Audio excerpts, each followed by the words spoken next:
of this matchup will be. The fan vote from you guys at home does favor Faze partially into this one, but not by a huge margin, so we'll see if you end up being right about that. As you guys can see that we are already partway through the ban phase. Apologies for missing that first ban, but it's all good. You can see it now. Kafe is the first attacker to be knocked out from play, followed by a predictable second in Thatcher, as he's still the pick of the litter when it comes to attacker bans here in our current meta.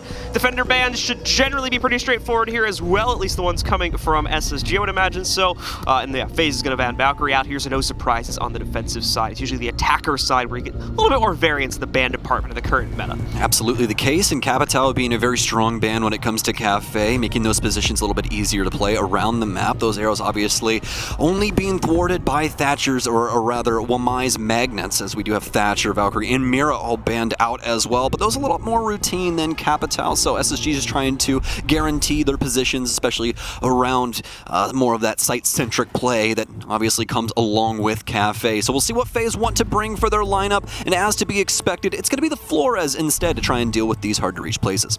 We'll see how that pans out for them.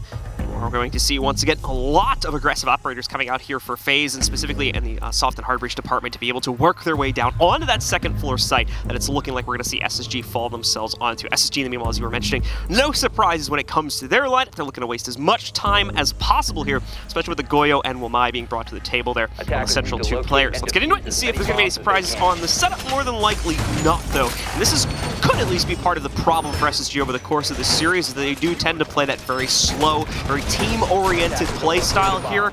Obviously, the meta's shifted in part away from that as of recent times, so that's where Faze might be able to find quite a bit of prowess and overall outwit SSG, as the analyst was talking about. SSG's really struggled to win any international series, and their strategy could be part of that. So we'll see if, once again, things will work out for them at SI22. Yeah, we definitely need to see something change up for them when it comes to international competition, and hopefully it starts here on this Kafe. They're definitely going to be throwing a curveball early here with the site selection, heading towards Fireplace Hall as well as mining. See what they can possibly do with this, bring Castle along for the ride to make things a little bit more difficult for Faze to try and maneuver around the map. They'll have to dedicate some very important utility to those if they do want to get rid of them. They do not have Sledge along for the ride, so it's going to be down to some more just limited utility. Absolutely the case here.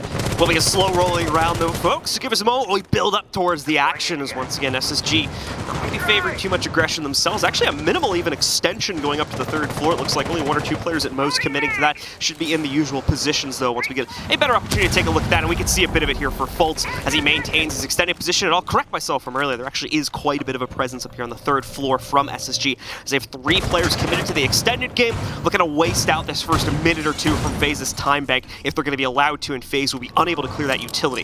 Yeah, Fultz playing inside of the bathroom around that deployable shield, something that we'd see from like TSM inside of NA, where just trying to use those mechanics to get those picks inside of Christmas. But he's also got Hot and Cold, or actually rather Fultz as well as Skies upstairs to try and assist him. So we'll see exactly what they can possibly get done, or actually Rampy rather, who'll be playing around the bar space. We saw him in Shaiko's spot just a little bit ago, but he's since came back towards the cocktail side of things. So also get a better read on things as he pops a Rotaro drone down the hatch, just trying to see exactly what SSG wants to get done. And the beauty of these Rotaro drones, they don't have to worry about ADSs or anything of the sort. He'll be able to get rid of the Goyo shield here inside of Pixel. So we're going to get caught quite early on here with some good damage being thrown out against him, more than likely coming from Fultz there on the Wamai. He's able to bring him down to about 1/3 of his HP on the Ashe as well. An operator that, at least inside of even NA, we're not seeing it as much anymore here, but it seems for Faze, they are favoring it quite heavily to bring it into this first round here as well. We're going to see once again SSG continue to maintain presence, but has been pushed back away from that extended position on the inside of the bathroom, at least in part. Astro is all the way up right now inside of Minibar on the overtop. Yeah, wow. Very, very interesting stuff here. Astro actually moving up through Long Bar, able to get that pick. Fultz will double back over into Cocktail and actually pick up that frag as well. And actually, Cyrare's actually able to move up White as well and take down Fultz. Bosco now in Cocktail on his lonesome. The refrag will come through as Fate is able to trace out and actually get on top of things inside of the 3 versus 2. So it leaves it a close situation here, but SSG will lose the entire extension up to the 3rd floor in terms of manpower there. Bosco, Fultz, and Rampy all now dead on the ground, leaving the entire defense down to just Hotten as well as Skies here. And unfortunately, both of them need to spread out a little bit here too to be able to play into it. You can see one having to extend all the way over to the depths of mining, and the opposite as well for Fireplace to be able to maintain both sides. They're going to try to back up and play together as much as they possibly can, but like I said before, minimal damage done to Faze in comparison here. They are going to have quite a bit, but time's going to start to really play against them here as we approach the 20-second mark mark and only just now starting to creep towards the site. SSG realized this, so they're really going to try to group up both of their players and hold this take together to ensure that they can't work their way in. Starts out well with the Sky's hold against Cyber. The rest of the team going to try to loop their way, but they're not being given anything in terms of POV against these players here. Souls does get the first trade, but now he needs to stick the case, and unfortunately for him, he's out of time, so he's just going to let it go. Won't even let the kill go through, and SSG sneaks in the first win. Very well done from SSG, especially when it came to the refrags upstairs. Yes, they didn't win it out, but they delayed enough time with that setup, and that's really what the importance of that round is. That time bank. Phases usually end up limiting themselves in, does come back to bite them, so SSG will be able to pick up that initial round. And very awkward gunfights happening very early on there, especially with just the selection of how Astro wanted to play that out.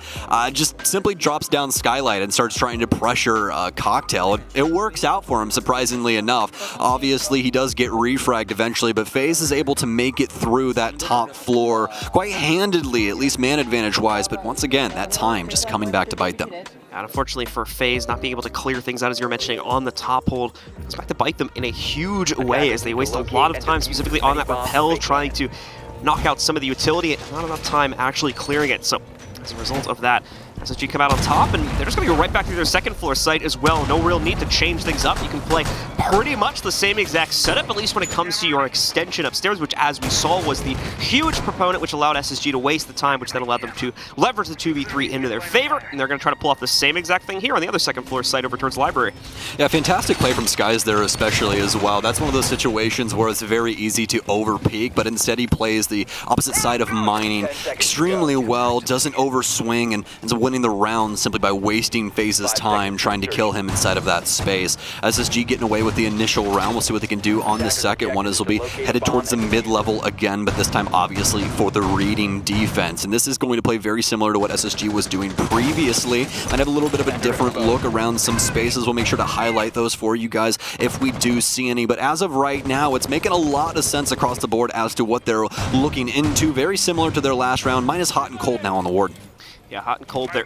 Trying to go for a bit of a jump out at the beginning as well, hoping we saw some players spawn over closer to the docks, but not going to be the case. They all spawn in the Christmas market, and so they won't be able to pick anyone up from there. You're going to see this breaching charge and Selma use real quick to open up some of those hatches up on top, as they won't necessarily need all the Selmas. It'll be cool to waste the first one there and just opening up the hatch and getting quicker access to the third floor. Once again, time is the key factor here for Faze in terms of an adjustment from the previous round. They need to clear out this third floor setup much more quickly than they did last time, so they have large enough of a time bank to assault the site down below. That transition, I believe, will be even a little bit rougher for this site, personally, in my opinion, as well. You can have some pretty aggressive cutoffs from inside of Library there, and SSG will certainly want to use those in the dying seconds of this round. We'll say this site is definitely more abusable when it comes to verticality, so we could see Faze lean into that later on into the round, but it requires some heavy lifting from them inside of the soft breach department, which they don't necessarily have access to right now. So we'll have to see exactly what they want to try and move forward with. At least it'll be Astro here inside of mining, in tow with Bullet. Has some top control as well going on as they're looking into Cigar as of right now, but obviously SSG still has a pretty safe haven over on the other end of the map, as they'll be playing safely inside of Cocktail, continually trying to waste Faze's time, even though Faze has really just been wasting their own. Yeah, Faze here we can see with a big focus on trying to work their way in. It seemed through Fireplace there as they open up at least one path forward, but that's not really going to be safe enough to just throw all their players to the inside, and they won't have great support either. But they get the opening kill for themselves in a minimum. Astro able to line up a great pick versus Hot and Cold. He does a second one, just staying out the 90 Hall to challenge, this time against Foltz, and he wins that fight as well. This is where things get very risky for SSG. You can see Faze is trying to go for the dining plant as of right now, especially with Cyber being repelled on the Christmas window. They want to make sure that nobody can possibly get over the top end of this. Cyber's actually going to swing in to Ticket, move up White and take down one, and Astro with a triple kill as well. This man doesn't just have Selma charges, he's got an AK-12 as well, and it's going to continue to burst down these members. Rampy's going to try and make a play from the balcony, but it's all for naught. Faze with their very first round. A flawless one at that. It's another very quick adjustment coming in from the team who drops the first round. It was like our previous series we casted earlier today there. SSG not able to adjust their positioning quickly enough when they get caught on those initial peaks, and unfortunately the extended setup comes back to bite them there, as they don't have enough site presence towards the end of the round there to fend off the assault, especially coming in from Astro with 3 kills over the course of that round. And no info really on the mining area, as well as just Red 90 here. Astro getting away with way too much inside of this positioning, especially when he actually ended up transitioning into reading. That's not something that you really see too often, is when, you know, Ace is just allowed to take as much control as he wants of the site. So unfortunate there for SSG, but definitely something that they're going to look to fix going forward. We'll see what they want to go to next. It's going to be the top floor this time around, so I'm assuming that we're more than likely going to see the positioning here from SSG look quite similar. They'll be bringing 3 shields since Bosco has 1 and Hot and Cold has 2, more than likely dedicating them around the pixel space as well as the bathroom. Fortune certainly favoring the bold when it comes to Faze's strategy, but this time not going to be able to bypass the defensive setup that SSG will put in front of them. It's direct play up on the 3rd floor this time around here, and we will see a lot of those same extensions, specifically into the white bathroom there in the middle of the floor, along with a lot more reinforcements coming in closer to both the freezer as well as the cocktail bar area to fend off that push from west to east that we so often see our attacking teams go for. And I would imagine we would get out of Faze as well, maybe with some action going on the repels too. Oh, great highlight there, Mr. Observer. Thank you very much, as they've reinforced both the bathroom walls here, John. This is going to make it to where the bathroom play is going to be pretty interesting, mainly because you have to dedicate yourself here. You have to be fully committed to this game plan because you're there as long as you're alive. There's no way you're really getting out, especially with the way that Faze has been breaking up the map. They'll more than likely try and work that white window, and it's just going to make things complex for that player to try and get out into White Hall and get back towards stacks or what have you, but we'll have to see. Faze already getting on this side of the building, so a little bit of a warning here for SSG, but again, they have to be committed to this game plan and trying to burn as much of Faze's time and utility inside of this space. You can see the repels being used quite heavily here by Faze in the opening seconds of the round. Obviously, using this extra minute or so for the drone time also to see what type of setup SSG has brought to the table and if there's any little wrinkles that they need to worry about here. The Twitch obviously coming into play quite handily to deal with some of these extended pieces of utility like the ADS is one hiding behind those shields. You can see another one getting sniped out there, at least camera going away actually. Hot and Cold trying to chase that down. Rampy is, but Hot and Cold be the one to grab it eventually as the first minute of the round is now gone. But Faze more than likely feeling the confidence after that drone run to probably at least start to push their way in. Absolutely the case, especially with the damage they've already done to the ADSs inside of the pixel corner. We could definitely see them start to work in towards Christmas. Nades coming through very soon. It's actually Bullet working this white side windows again, but it's more towards the back as he's just pitching nades in towards stacks as well as white window. Hot and Cold's going to toss a nitro cell, but nobody home. The Faze member already moving to the roof. Lots of support coming in from down the white stairs just in the event phase, trying to go for a more aggressive play up that staircase itself. We are going to see flashes dumped in from Skylight, and that's a hop. They're going for it. Fultz is ready to fend it off, though, and he immediately shuts down Cyber as he tries to work his way in. Bullet will have better luck, though, and Rampy tried to go for a jump out. Wasn't able to really find anything from the looks of it, though, so he's got a nice run upstairs, but the problem is Astro already watching out for that, and meanwhile, back up on the 3rd floor closer to the site, it's been a massacre. Faze once again running over the entire setup. Souls here claiming a double kill for himself over the course of the round as Faze get a second up on the board. I mean, I feel like SSG's just throwing hands at ghosts right now. There's really nobody around these spaces that they're trying to contest, especially when it came to the white window. I mean, we were talking about how it could definitely be a hotly contested thing for Faze, but they didn't even work it in the way that I thought that they were going to. Instead, they just dedicated some nades to the back end of white and then immediately bailed out. SSG going to call attack timeout, and honestly, I think this is a perfect moment to do it. Faze already have 2 rounds on the offensive side of Kafe. That is not supposed to happen. Yep, absolutely the case here. So SSG quickly going to try to recenter themselves, figure out what's been going wrong, where the holes have been poked through, and where they can quickly try to patch that back up. Still with a good quarter of this game remaining in the first half. They'll have plenty of opportunities to try and turn this back around, at least make this a palatable 3-3 or 4-2 scoreline in their favor if they can rebound quite nicely here over the next few rounds. Like you're saying, you do not want to fall into a massive deficit on the defensive side of this map. That is not a good recipe to work with as you transition to the attacking side after the 6th round. Yeah, especially up against Faze. I mean, they're going to take it to you on that defensive side. It's going to be a constant gunfight, especially around these shields, which we haven't seen SSG get away with anything. We haven't seen any opening picks. We haven't seen any, aggression out of them that's actually been something to talk about, which is very, very sad because they're definitely going for things. It's just not working out, especially in that last round with things like Rampy hopping out of window, having to rotate back up white, and the guy's just reloading as he's walking up the stairs and gets taken out. I mean, Faze have so many members around the map, it's just easy pickings for them. Seeming like a lot of misreads coming in from SSG on what Faze are potentially going to attempt to do at some point in the round, and as they try to play into that and more actively counter it, they end up countering themselves a little bit. bit by removing too much presence from pivotal points on the map. It actually feels more of like a timing thing. They have the answer, but they're doing it too late, right? Yeah. Like that last round especially, we see the commitment of the Nitro Cell, and we also see the hop out from Rampy because he thinks that more than likely somebody's going to try and come back, or they're just trying to hold that to make sure the rotations don't come out from SSG. And they're like, okay, well, we'll have this. We'll have Rampy go down to Dining. He'll hop out. He'll get that kill, and obviously nobody home. So it just makes it very easy for FaZe yet again inside of that round. Tactical timeout now done, folks. We're going to be hopping back into the map to figure this one out and see if FaZe can continue their reign of terror on this offensive side. SSG will switch things up here, now head all the way down first floor for their fourth hole. Going to try all the sites available on this map to see if they can finally get themselves a winner instead of heading back to repeat any of the ones that they managed to pick up for themselves, such as the first hold back over in Mine, which is now available, by the way, but they are going to choose to bypass that for the time being and see how the kitchen hold will favor them this time. Very similar operator lineup being brought to the table as well. Most notable addition will be the Echo coming in for Skies here. Seen Echo used quite a bit on this site as there's a lot of places to hide those yokai drones and the obvious clutch capability, because we oftentimes end up in a situation where the last defender and the last attacker are on opposite sides of the site from each other. If that last defender happens to be obviously the yokai drone carrier here, he can immediately shut down the plant attempt and end the round safely from a distance. And he's one of those operators that if you play him seldom enough, he's always going to end up catching somebody off guard. So SSG definitely looking to try and make that happen. FaZe now out and onto the field, not a change up in sight for them. They are committed to the game plan. And here you go, guys. Here's some cheeky things you can use at home. Always love to see this whenever we're able to grab a POV like this. This guy's just going to drive that drone back, toss it back up into the coolers up top, just to make sure that he can actually use that later on if necessary. It's just a very safe spot to have that. So as long as Sky stays alive, which shouldn't be a problem, by the way, he's got the best survival rating of any player in North America, he's more than likely going to be able to get something done with that yokai. See if he can keep himself alive throughout the course of this round and maybe come out clutch, because unfortunately Bosco is not going to be able to help out much in the delay department here.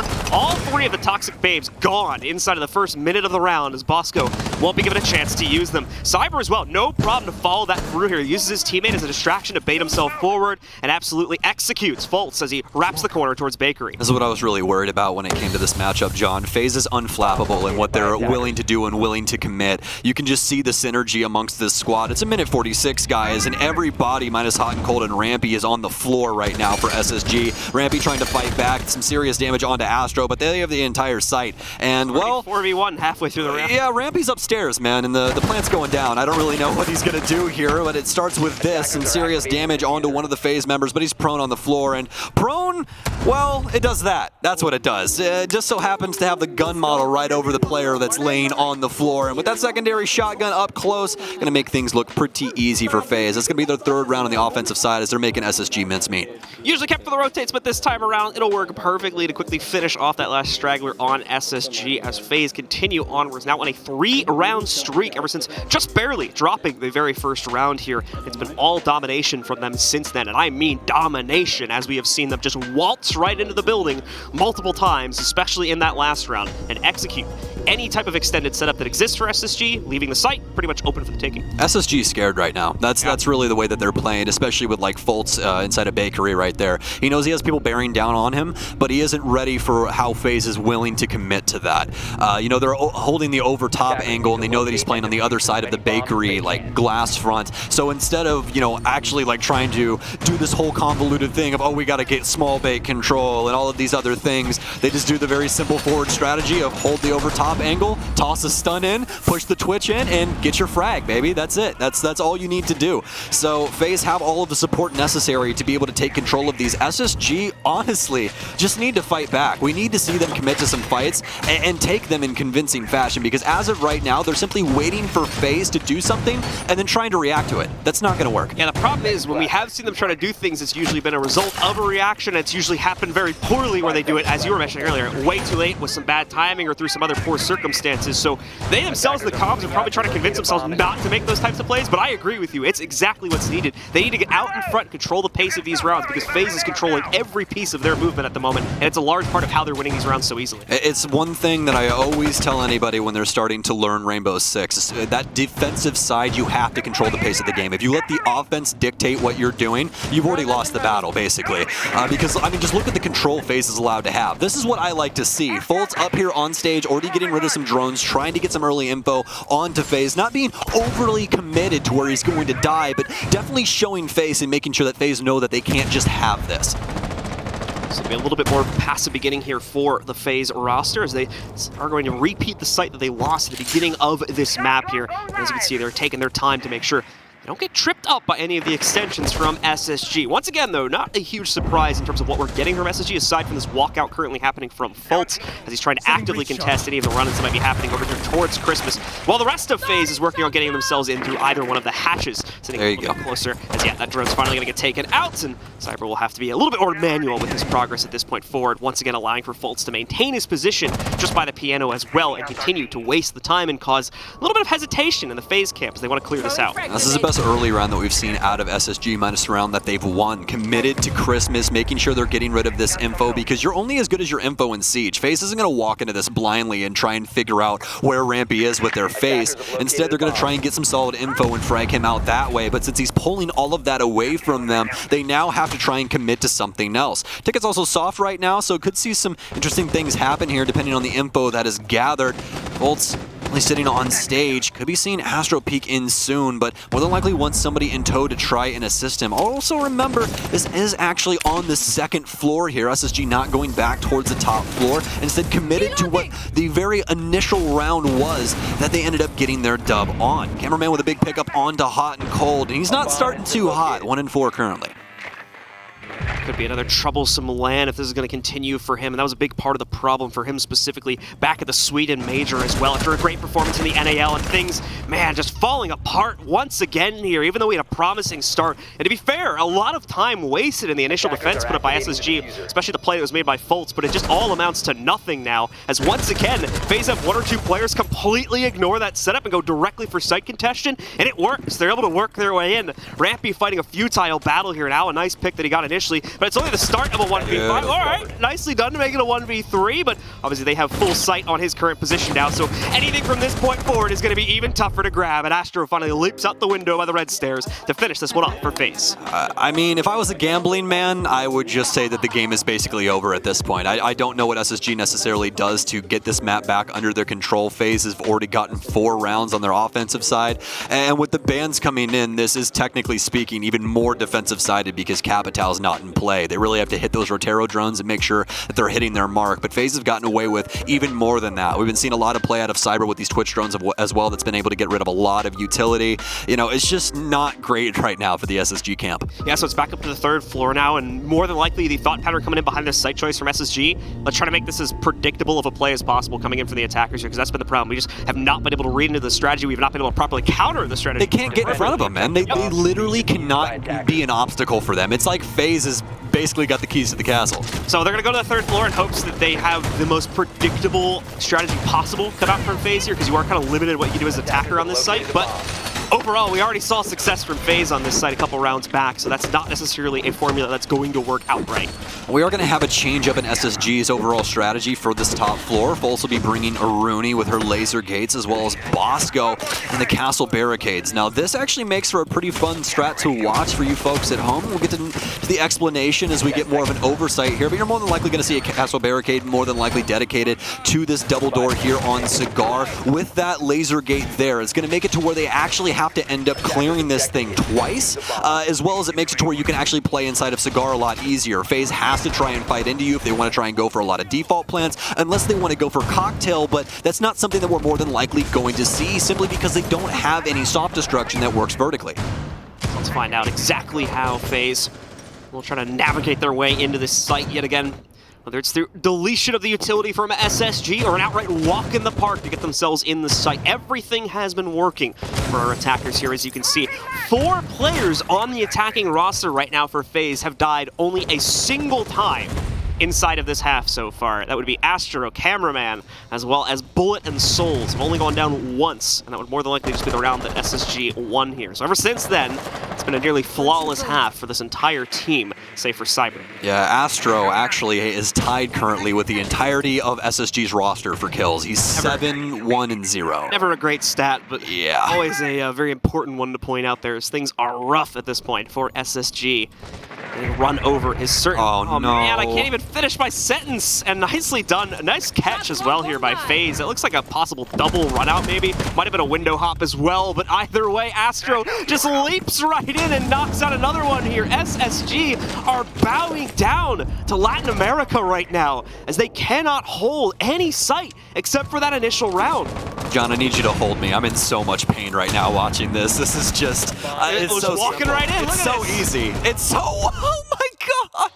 It's another flawless from Faze as they just dice up SSG. This is insanity. It's like chopping up sushi right now, man. This is incredible stuff from Faze. SSG have no answer to this. You can see Lycan in the back just walking aimlessly, staring at these monitors. He's like, I don't know really what to say. And honestly, I don't know what to say either. I don't even know what you do. What's the adjustment going into this next map? Just forget the first map happened. Yeah, honestly, that's kind of... I'm kind of being serious about that. Oh, no, very. It's not a whole lot to take from this map. Like I said, especially on this defensive map, yeah, maybe we could see a little bit of a rebound and they make the scoreline a bit competitive here, but... Cyber and Astro both are either tied or have more kills than the entirety of the SSG roster. That's a thing. Well, you know, honestly, I feel like I cursed SSG, John, because you know what I did that I never do for LANs? What? I played the GIF game. The GIF game of who do you support? And, well, I looked away. I held it out, obviously. I let it roll for a little while. I closed my eyes and I clicked the button. You want to know who I got? Faze? I got Faze. That's exactly who I got. I have the screenshot on my phone. I could even. How does that curse SSG though? Because I'm supposed to be for NA in a certain, capacity. I'm from North America. I'm supposed to be rooting for the boys here, but I guess the gifts just don't lie. It's got to be Faze Clan. Well, there was some doubts as to whether Faze would be able to replicate their performance that they brought to Sweden, as their victory there wasn't necessarily the cleanest affair, having to play on all 5 maps in the grand finals, just barely squeaking through Damwon Gaming as well, be able to make it to the grand finals overall, but still managed to get it done. A little bit of a falter recently in the Brasileirão finals, but that's okay because it seems like they are right in shape yet again as they return to another major, and this time obviously the World Championships. Currently leading 5-1 versus SSG if you are just joining us. We just switched sides and we're going to have to wait and see if SSG can give us anything on their attacking side to maybe, just maybe save this map. It's not looking good, but we'll hold our breath here for the next 2.5 minutes. Yeah, honestly, words I didn't think that you were going to be saying at this moment. I thought we'd at least see some pushback from SSG, but they've just simply fallen over since the first round. It's been the Faze show throughout this entire time, and it hasn't been the easiest thing for Faze either. I mean, the info game and everything has just been absolutely on point for them, but finally, SSG is going to get something as they get to this offensive side. Cyber will fall, and SSG starting to warm up in a certain way. Good opener from SSG, and more importantly, it doesn't get immediately traded in any sense here either. No one from Faze in the area. Cyber just gets caught in a rotation, so no one's going to be able to assist with making sure that Fultz or anyone else goes down as a result of that one. It's a clean opener for SSG, and now they've got a player advantage they can leverage here. They can be a bit more bold with their opening push into the site when they're finally ready to go for it. They can afford to lose one player on a trade as they work their way in here, so we'll see if they try to leverage that at all. Still have a little over half the round to play into as well, and very much understandably, they are taking this incredibly cautiously so they don't mess up and get jumped on by the members of Faze here if they try to get over-aggressive and make up for their lost player. And that's exactly what you want to see coming from SSG as well. As you said, they get away with that initial frag. They want to make sure that this does not go to Faze yet again here when they've actually been able to muster a lead here for round 7.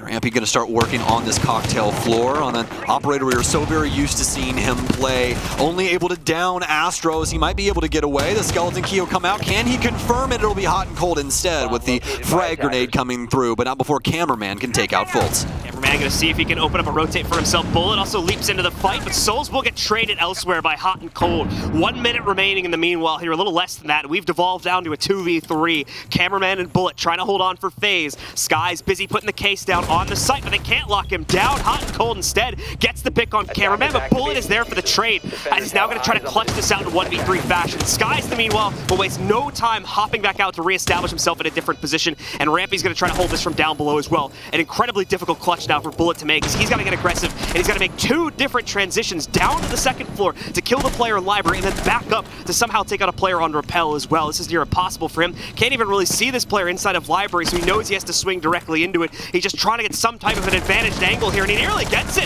In fact, finishes off against Rampy, but he's low on time. Only 7 seconds left to get onto the counter defuse. It's not going to be possible. He tries to go for the jump out to at least get the kill, but Skies fends it off, and finally, SSG get themselves another round. Yeah, he only had a couple of moments moments there. If he was able to get that initial frag more around the 20-second mark, then he definitely has an opportunity to get back inside and actually get towards the diffuser, just timing-wise. But either way, it'd still be even difficult with that going on there, as you got to get it all the way upstairs and still have 7 seconds to defuse that thing. So very tall task for the FaZe member, but luckily enough for SSG, they can calm down just a little bit. FaZe is not on map point just yet, and they still have a lot of offense left in them. 3-round gap as well, so it's certainly rough, but it's not impossible to work their way back from, especially if they're able to find consistency on this attacking side. FaZe not really able to figure out exactly what to do about the bottom to top clear that we saw SSG try to go for there. Just too much pressure against them, and especially with the Buck presence working its way in there, catching at least one, if not two players off guard over the course of that round.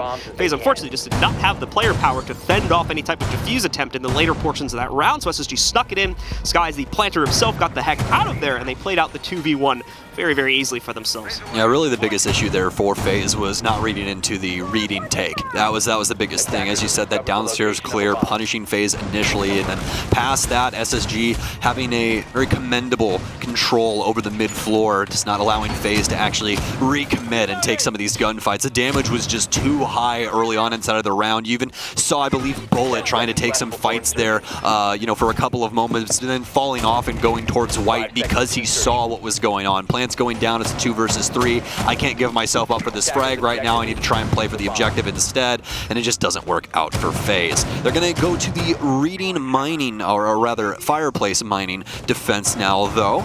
A little bit of a change up for them, but I'm definitely going to be committed to very similar strategy as to what SSG did on this with the castle barricades. Now, mistakes made by FaZe in the previous round, in my opinion, are rarely made by the same team multiple times over the course of a game. So SSG's not going to be able to rely on, for instance, catching one player in the middle of a rotation or whatnot, not catching a odd clear as well. I don't think FaZe is going to be tripped up by that more than once here, so SSG certainly going to need to bring a strong default clear to the table at some point if they want to come out on top of enough of these rounds to tie it back up and maybe even take the lead away from FaZe here. But at the moment, FaZe in control of things still. As we see SSG working their drones into the top floor to try and clear out the extension. Astro just going to pop that one away. It's not really any threat to him, but still, man, he's really, yeah, you saw that too. He's really surrounded themselves with jammers there. You need jammers? We got jammers for days. We got jammers on your left, jammers on your right, jammers in the middle of the floor. I guess it works because that one's blocking the door. The one to his left is blocking the new balcony as This well. just shows you how nerfed Mute got. like it's just all inside of reading. He's really trying to cope and jam out as much as possible. The copium right now is immense from Mute. It's actually insane, but it's delayed so much time. I mean, look at SSG. They're squandering all of this in the moment. Fultz will finally drop in, but look at the time. He's the first one in the building. It's 1:35 seconds as he sits on red stairs. Nobody wants to risk pressuring that closet as well, so they're not even going to try and go out against that. And meanwhile, it's been completely abandoned, and I don't believe SSG have been able to realize that, as they wouldn't have been able to sneak a drone through as of yet. Bullet, however, has lost his support over here on the soft wall next to the bathrooms. He's got to be very cautious, even with that ping coming out there about how he might proceed from this point forward. Looks like he does have some additional support still up here on the 3rd floor too. And SSG is going to finally commit themselves to a bit of a clear on this 3rd floor hold, as they will have to before transitioning down to the 2nd floor. I say that, but FaZe was able to ignore it to some degree here, so SSG, given the lack of time that they are quickly coming upon here, might have to pull off the same thing. And don't worry, folks, for those of you that did notice the rave going on the top of the screen, that was not just you. You are not going crazy. I also saw it as well, but it's been fixed now, so the top part is working. We know what's going on over all of these map choices. So FaZe still trying to look to see exactly what SSG want to do with the remaining time that they have, which is very dire in the moment. Rampy finally getting something done here. He'll take down Cameraman. That'll be his 4th frag of the game, but SSG still has so much to do with only 30 seconds remaining, and now FaZe is starting to fight back. Cyber gets picked off, though, in response.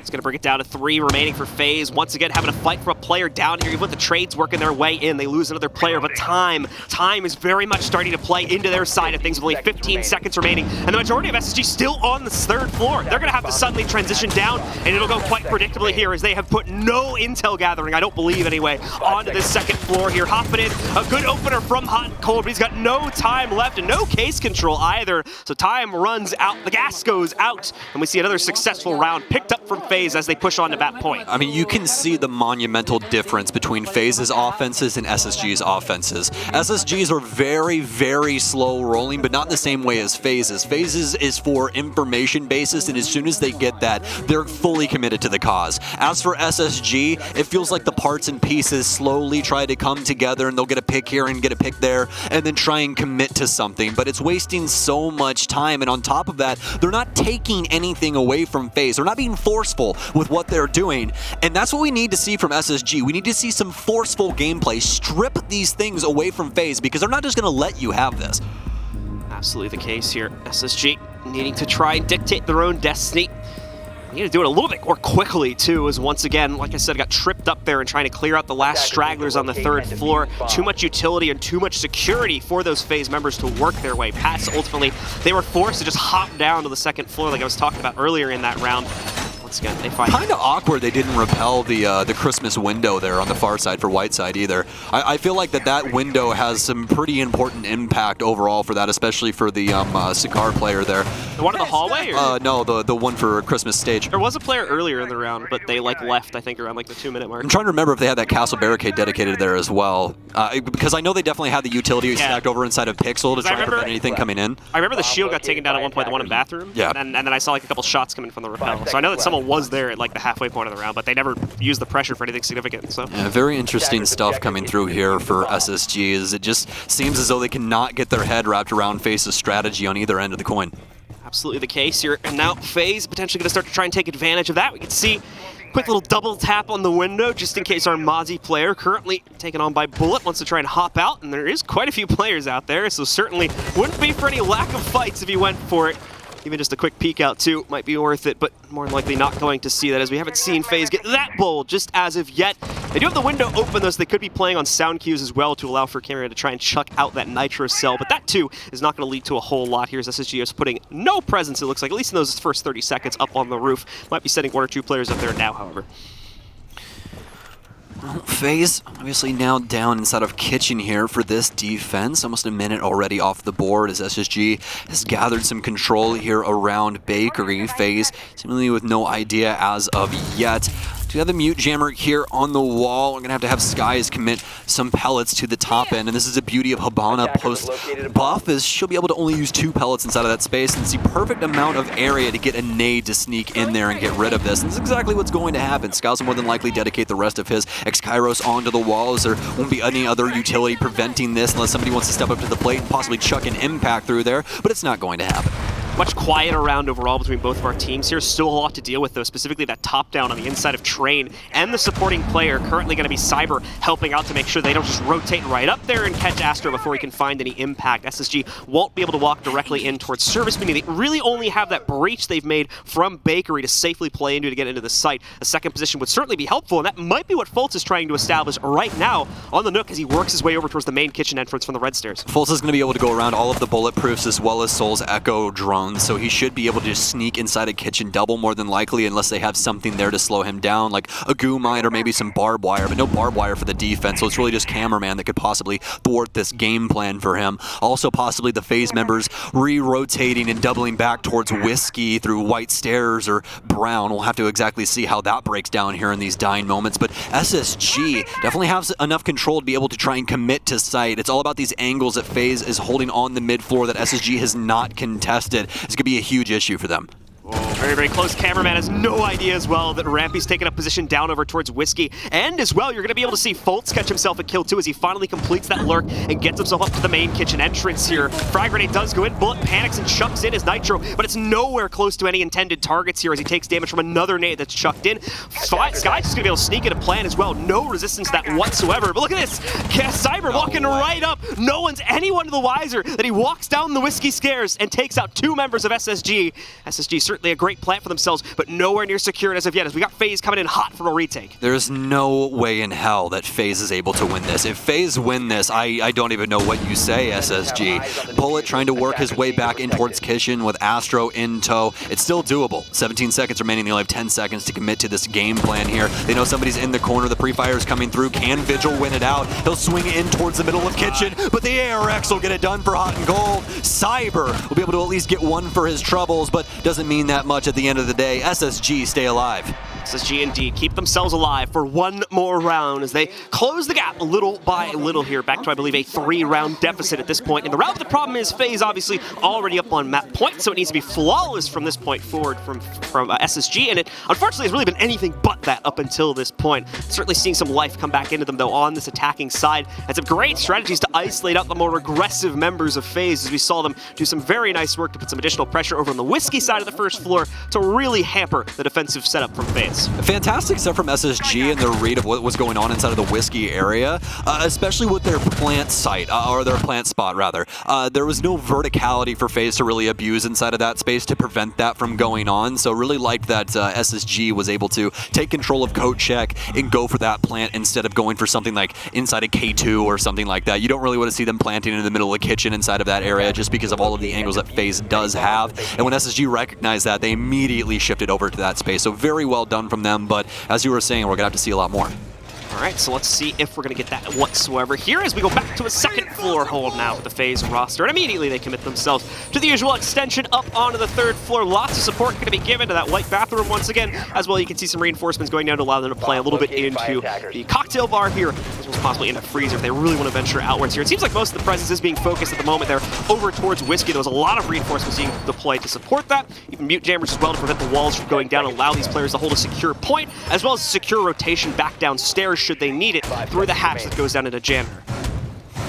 SSG will be let out of the gates yet again here now. We'll see what they can possibly get done for Faze's potential last round here on Kafe.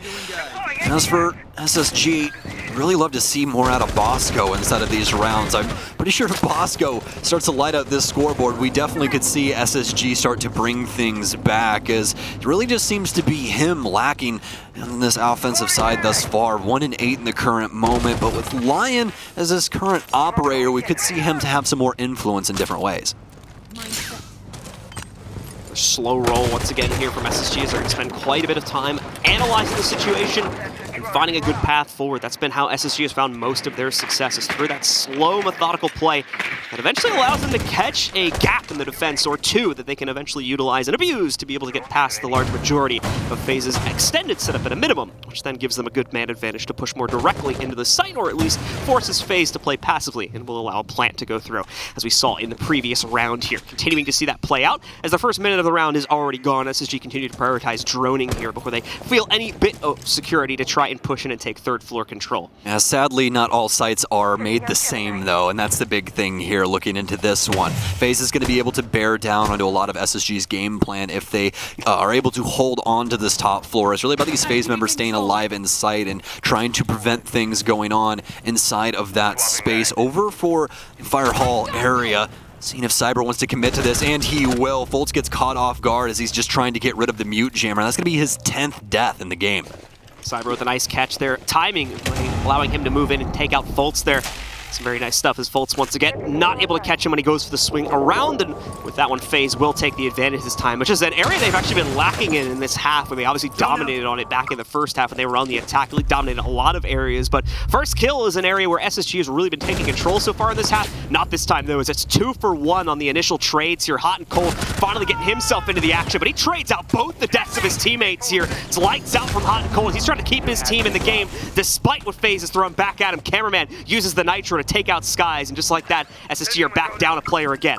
We have to see Bosco play some very serious siege here. If we don't see Bosco get any kills this round, I mean, this is going to be the most Herculean effort from Hot and Cold. It'll be an ace for him on the round if they're able to stay alive in this one. Currently committed towards the top window here, trying to send some shots to make sure that Astro has no idea Hotten's creeping up on him. It'll work out. That's a triple kill for him thus far, but 20 seconds remain for them to get this case down and under their control, while having to worry about both Faze members who are playing their best defense around this site.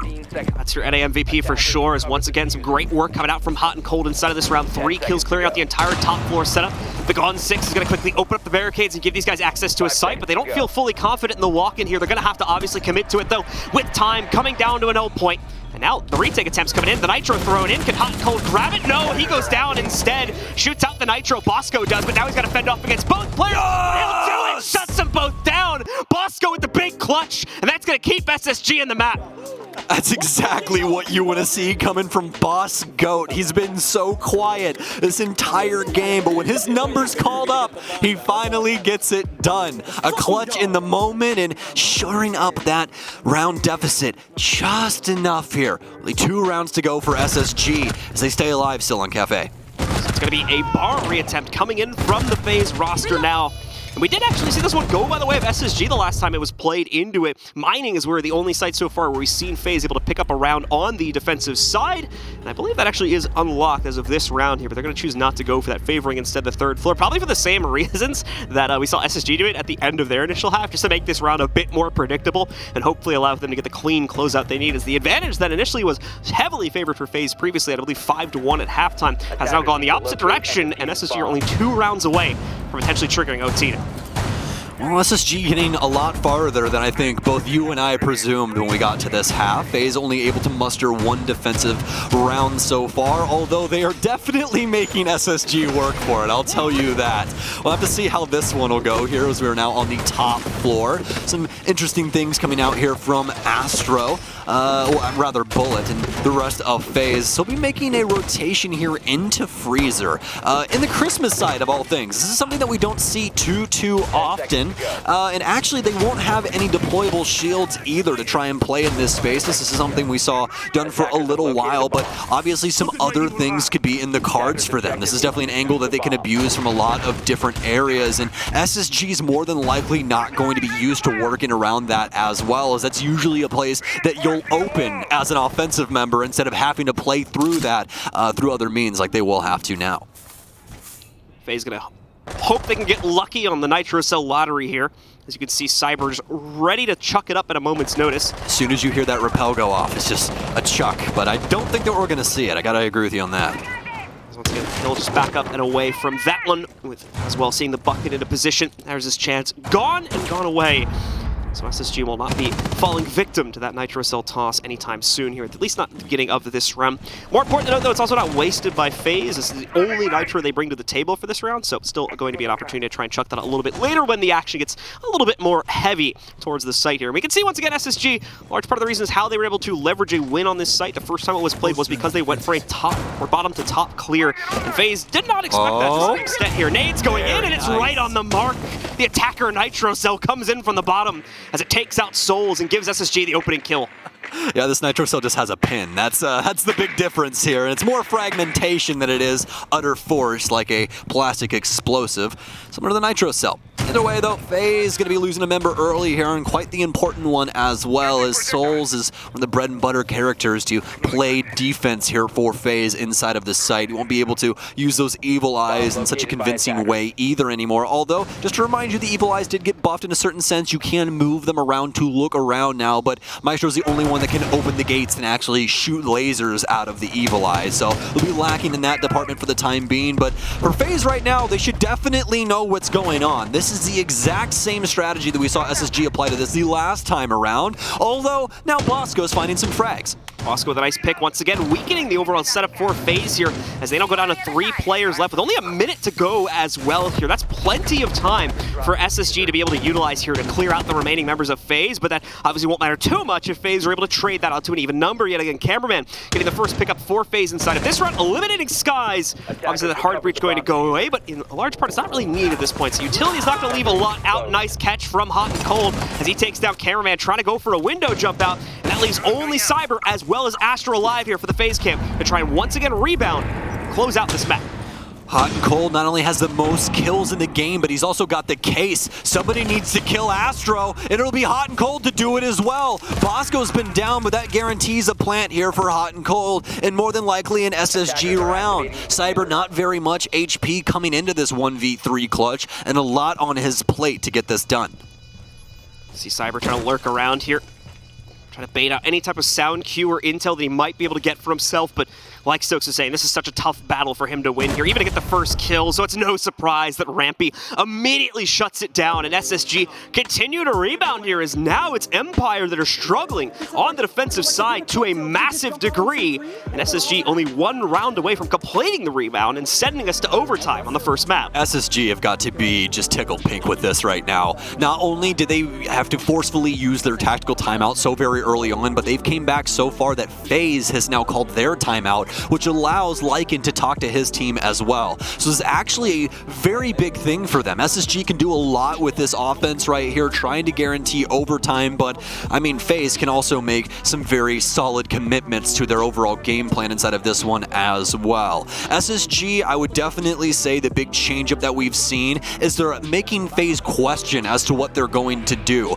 It kind of started to happen on the kitchen defense where we saw Rampy as well as Fultz start to work the whiskey side of the building, but it really wasn't that big of a commitment from SSG. I'd say overall it was more of a misread from Faze, just not really thinking anybody would be inside of that space and just being like, oh, I can walk in here, this is our map. But, you know, obviously that not working out. Past that, SSG have done a bang-up job of committing themselves to not only the OBJ work, but also getting these picks onto the Faze members. Two very one-sided halves so far have been the way this game has played out. While SSG took their pause earlier on in the half, they played out on the defensive side to limited effect, to be honest with you. Faze are saving theirs for the very final round in hopes that they can bring out one winning strategy, and that's really all they need to prevent overtime and allow themselves to come out on top of this one, in addition to getting the 1-0 advantage overall on the series. Important to note, of course, we still have two additional maps coming up after this one. You guys will see them on your screen in just a second over towards the top right once we get back into the game, which should be happening in just a few seconds here as the pause time has concluded. We are counting down and heading back in, so let's get into it here and see what exactly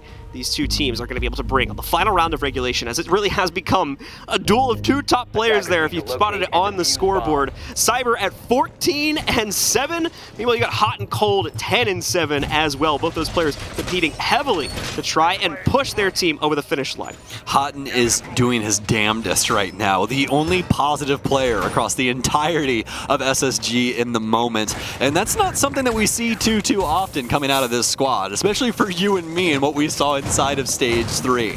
So we'll see if SSG can possibly tie things up here. This round means quite a lot to the overall story of this best of 3. Faze obviously committing themselves to the reading Fireplace Hall defense yet again here. There's also some mute jammers to hold on to the single panels here, as well as committing some utility upstairs, not only around the freezer space, but also inside of Cocktail, just to slow down this SSG take.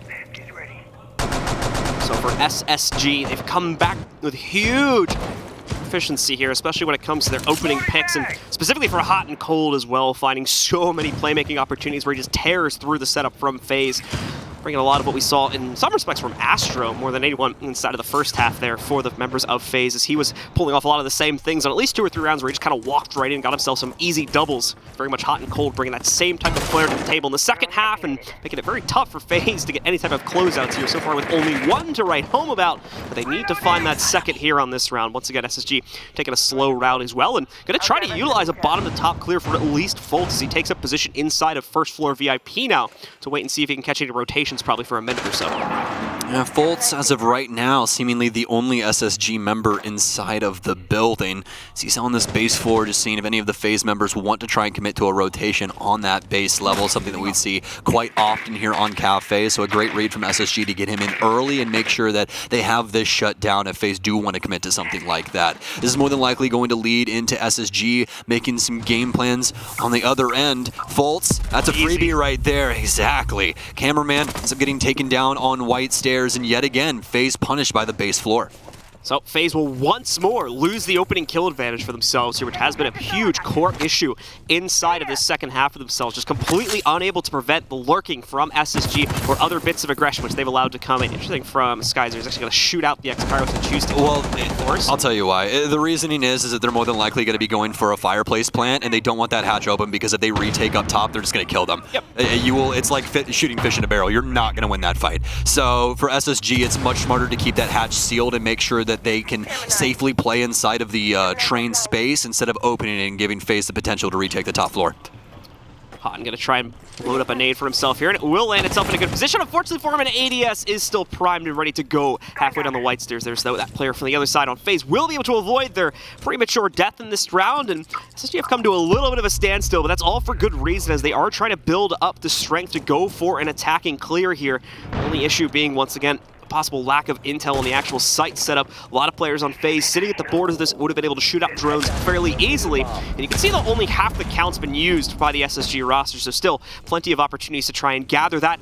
If one of their lurking players here, most notably, we see Fultz unable to leverage anything else for himself. The rest of the team is nearly prepared to make that transition themselves. This is so very awkward for both of these teams right now. Faze doesn't know what the move is from SSG officially, but it seems as though they think that they have an idea that it's going to be coming in from the white side, and they'll be right as they're taking down member after member. It's a 2 versus 2, and that's the case. SSG, they're not able to get it done. Rampy with a frag, but Faze play it out perfectly as they'll shut down the take from the white side. They have to commit from the balcony upstairs, and it's simply not enough time for Rampy to get his last kill. Faze with a 7-5 victory on Kafe. A little bumpy on the defensive side, but they managed to get the job done. And fortunately for the members of SSG, if we had seen a more competitive first half, they could have very easily come out with a victory on this matchup, considering what ended up happening, but falling way too far behind with that 1-5 scoring that we warned you guys about if they ended up falling into that, how tough it was going to be to recover. And although they do their darn best to be able to bring it back to a very, very close scoreline,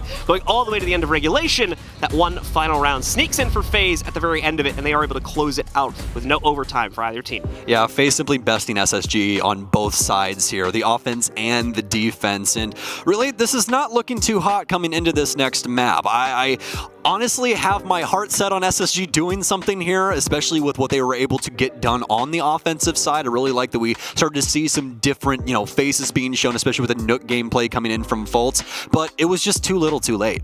Absolutely the case here, and now we're going to get ready to transition over towards our second map. It is going to be the pick from SSG, so for the fans at home, don't give up hope just yet. Clubhouse is on the horizon. We'll be heading into it in just a few minutes. Stick with us, guys. We'll be right back.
we are back once again, ladies and gentlemen, ready to dive deep into the second map of this series. If you are just joining us, it's SSG versus Faze, the previous SI champions all the way back in 2020 with a bit of a different roster nowadays, obviously, up against the most recent major champions back in Sweden. And they gave us an absolute show in the first half of Kafe. They're shutting it down 5-1, but only managed to just barely squeak out the win, going all the way to the end of regulation as SSG had their own comeback and nearly took us to overtime. Now we get ready to head into their own map pick on Clubhouse. Stokes, what does this series look like for you heading into the second map? It's going to be a very tough call for me, John, mostly because it seems as though SSG has woken up, and what a time to do so. Walking into Clubhouse here, a map that everyone knows as SSG's map. There's not a single person around the world that watches Rainbow Six Esports that doesn't know what SSG can produce when it comes to Clubhouse. It's called Dubhouse for a reason, and that's where these people reign true. We'll have to see if they can possibly get it done here up against Faze Clan, because when it comes to LATAM,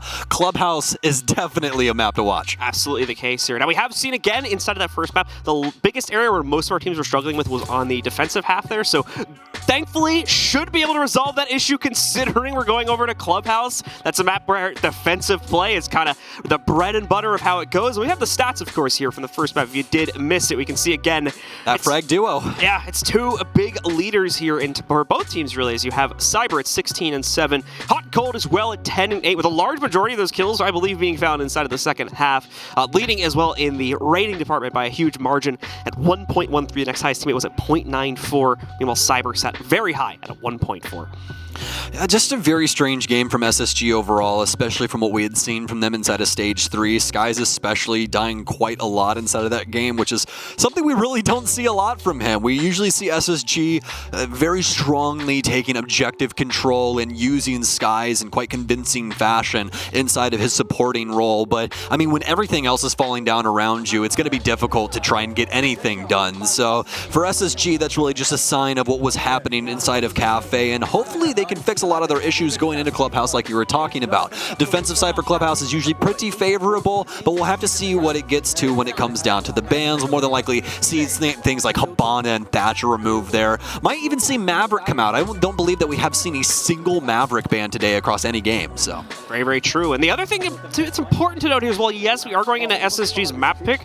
This map hasn't been the kindest one to them in recent times, especially the kindest to NA, honestly. Yeah, especially when they go to international play. You probably heard us if you were with us for our desk segment earlier, I believe, that Marta talking about how there hasn't been a single best-of-3 win for SSG since they won SI. And clarify, that's a single international best-of-3 win at events like this one or a major. They've been unable to do it, so going to be looking to try and change that fate today, but they'll have to run it back in 2 maps in a row now. As we get into it, ladies and gentlemen, our second map is starting now. Will SSG be able to rebound, or is Faze going to give us another 2-0 to end out the day? Let's find out. It starts right now, Blue, and for folks at home, we're already into the ban phase. 4 seconds remaining on this one as, well, I actually think we're going to be getting things figured out, so we might have oversold things there. Back up a few steps. Just a minute, hold on. Whoop, boop, boop, boop, boop. We just went all the way back here. Got to go back in time. My hoverboard or something is, we're going to figure this out. But once we get things figured out on our end, folks, we will make sure to let you know. But let's get back into a little bit of analysis, John. That first map was pretty fun indeed. So, you know, for Kafe, I think that things really just ended up going towards that aggression that we saw from Faze in the way that they were not scared to just push into SSG and take them for what they're worth. Luckily enough, folks, not going to take too long to get back into it. And wouldn't you know, we're going to have Thatcher and Habana removed on Coastline, on Clubhouse. Maverick's in play once again, as you were talking about before, so we will be able to see him used quite proficiently here, especially again with the Thatcher ban in check. You're absolutely going to need him to be brought to the table here. Valkyrie, yeah, you guys know about that. Just give me the Mira ban already, you basic people. Move us on. Oh my God, you guys got to get more creative. Did you not see the Finka bans? Like, do something, man. Come on.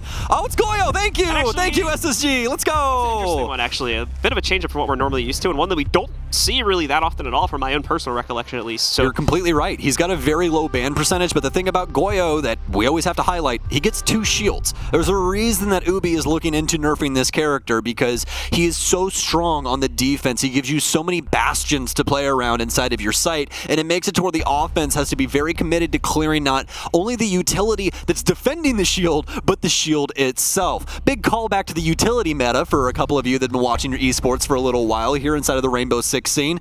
Yeah, it's not fun. It's just not fun when you have to do that. Not to mention like that 5 to 10 second time waste you have to deal with as well, with the incendiary being on the ground after you manage to take that out and just waiting for that one to clear. Obviously that's not a huge proponent, but inside of a very sort of clutch situation where you're quickly trying to clear that, I'd say you only have like 20 seconds left. It could be a very big make or break difference. So removing that operator from the pool entirely is actually a very good choice in my opinion from SSG to try to speed up that clearance. That was a large part of the issue for some times in the attacking rounds here, is just an inability to quickly get rid of the setups and get themselves onto the sites. They're going to remove that factor entirely. Obviously it is a bit of a self-handicap, as they'll be starting out on the defensive side, but assumably with them going for the ban, they absolutely have a plan to play around. I'm so happy that you said that, because that's exactly what I wanted to lean into, is that it is going to be a self-hamstring here for SSG, but that doesn't mean that they don't have strategy set up around this. Obviously, this is going to be in their game plan, and they'll be going for the SSG roam. We've got Hot and Cold on Vigil, Bosco on mute. They'll be reinforcing everything upstairs, making sure to barricade the door for Billiards as well down low, and, well, at least we'll see SSG stay true to their name.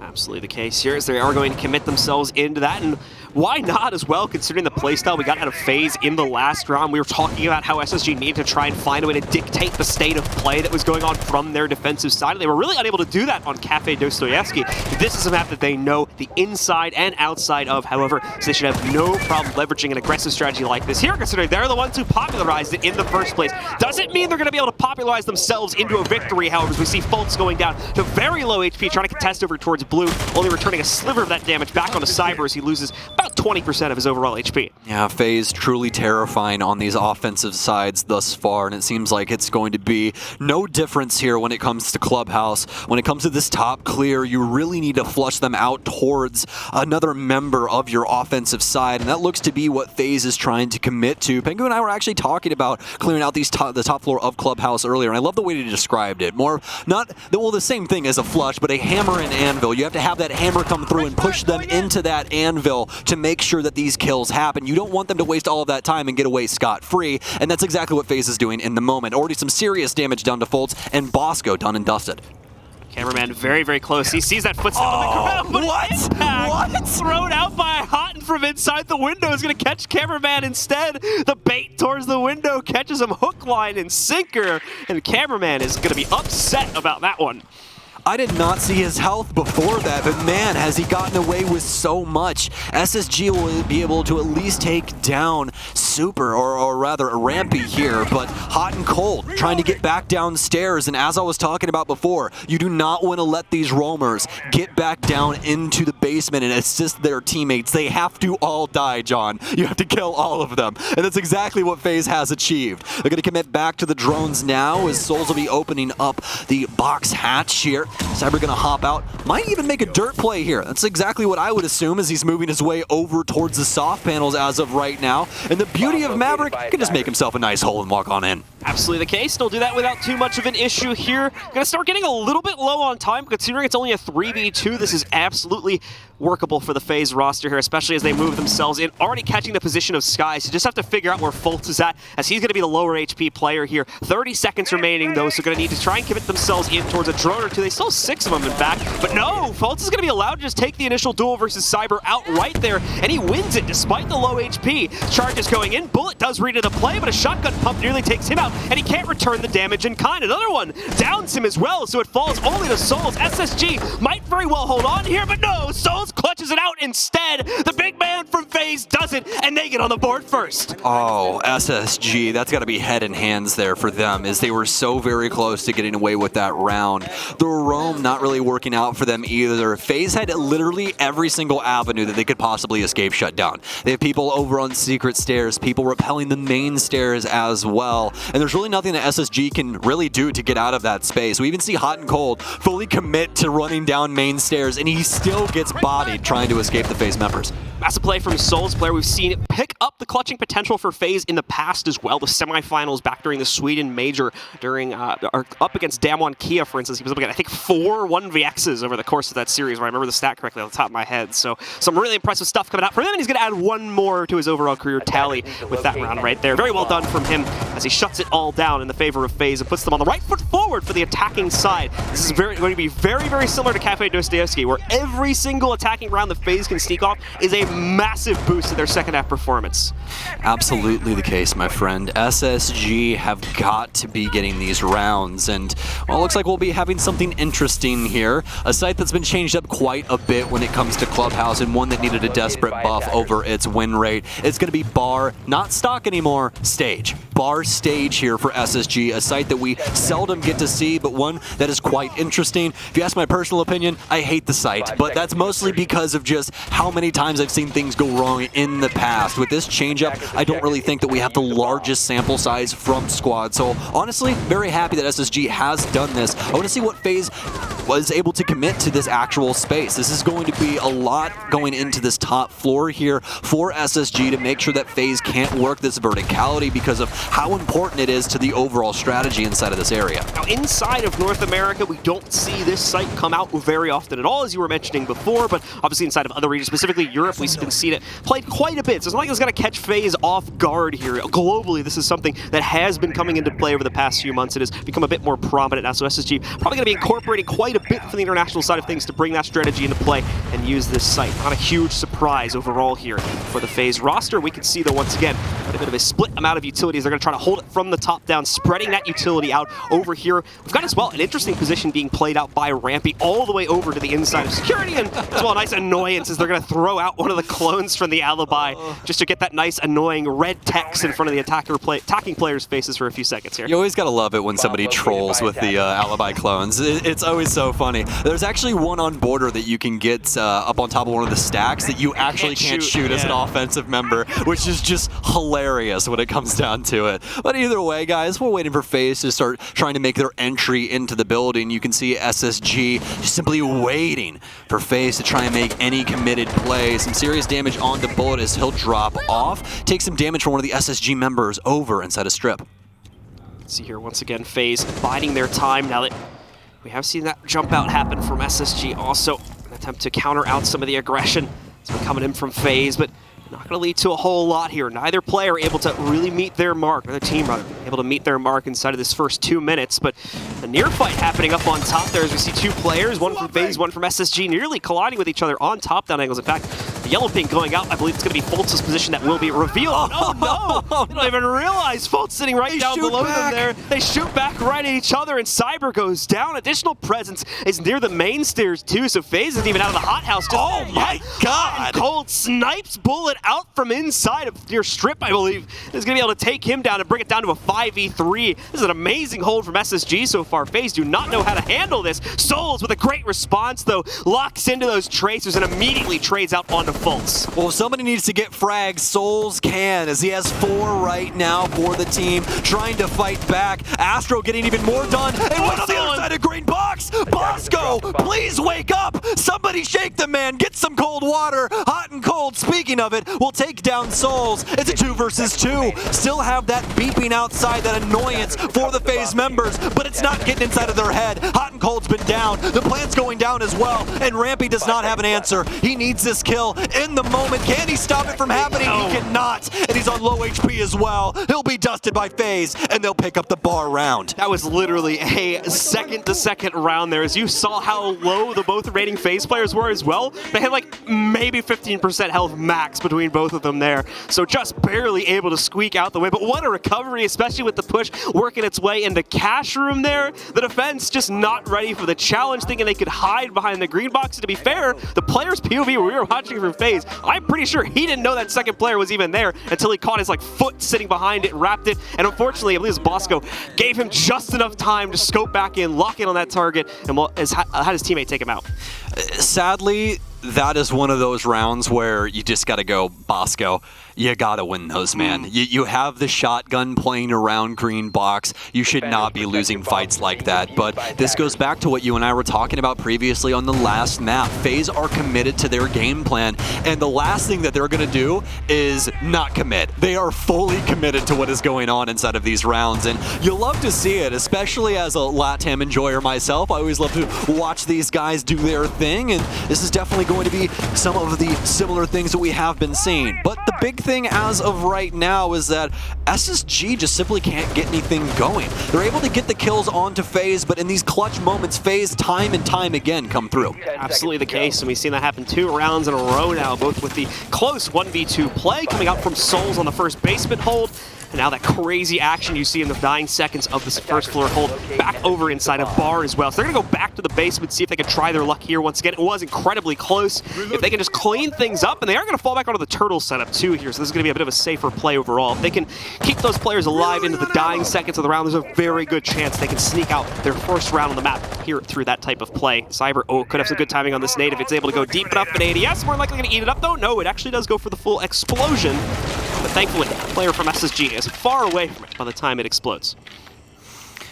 Well, a calm 30 seconds initially, but that's actually quite funny if you do think about it, because Astro is already in the building, and not only that, he's dropping down into Bar. FaZe, once again, committed to the game plan, clearing out the map, starting to work onto this mid-floor here as SSG is giving it all up, not going for the roam this time around as they just simply lost too many bodies the last time. FaZe knew exactly how to counteract what the game plan was.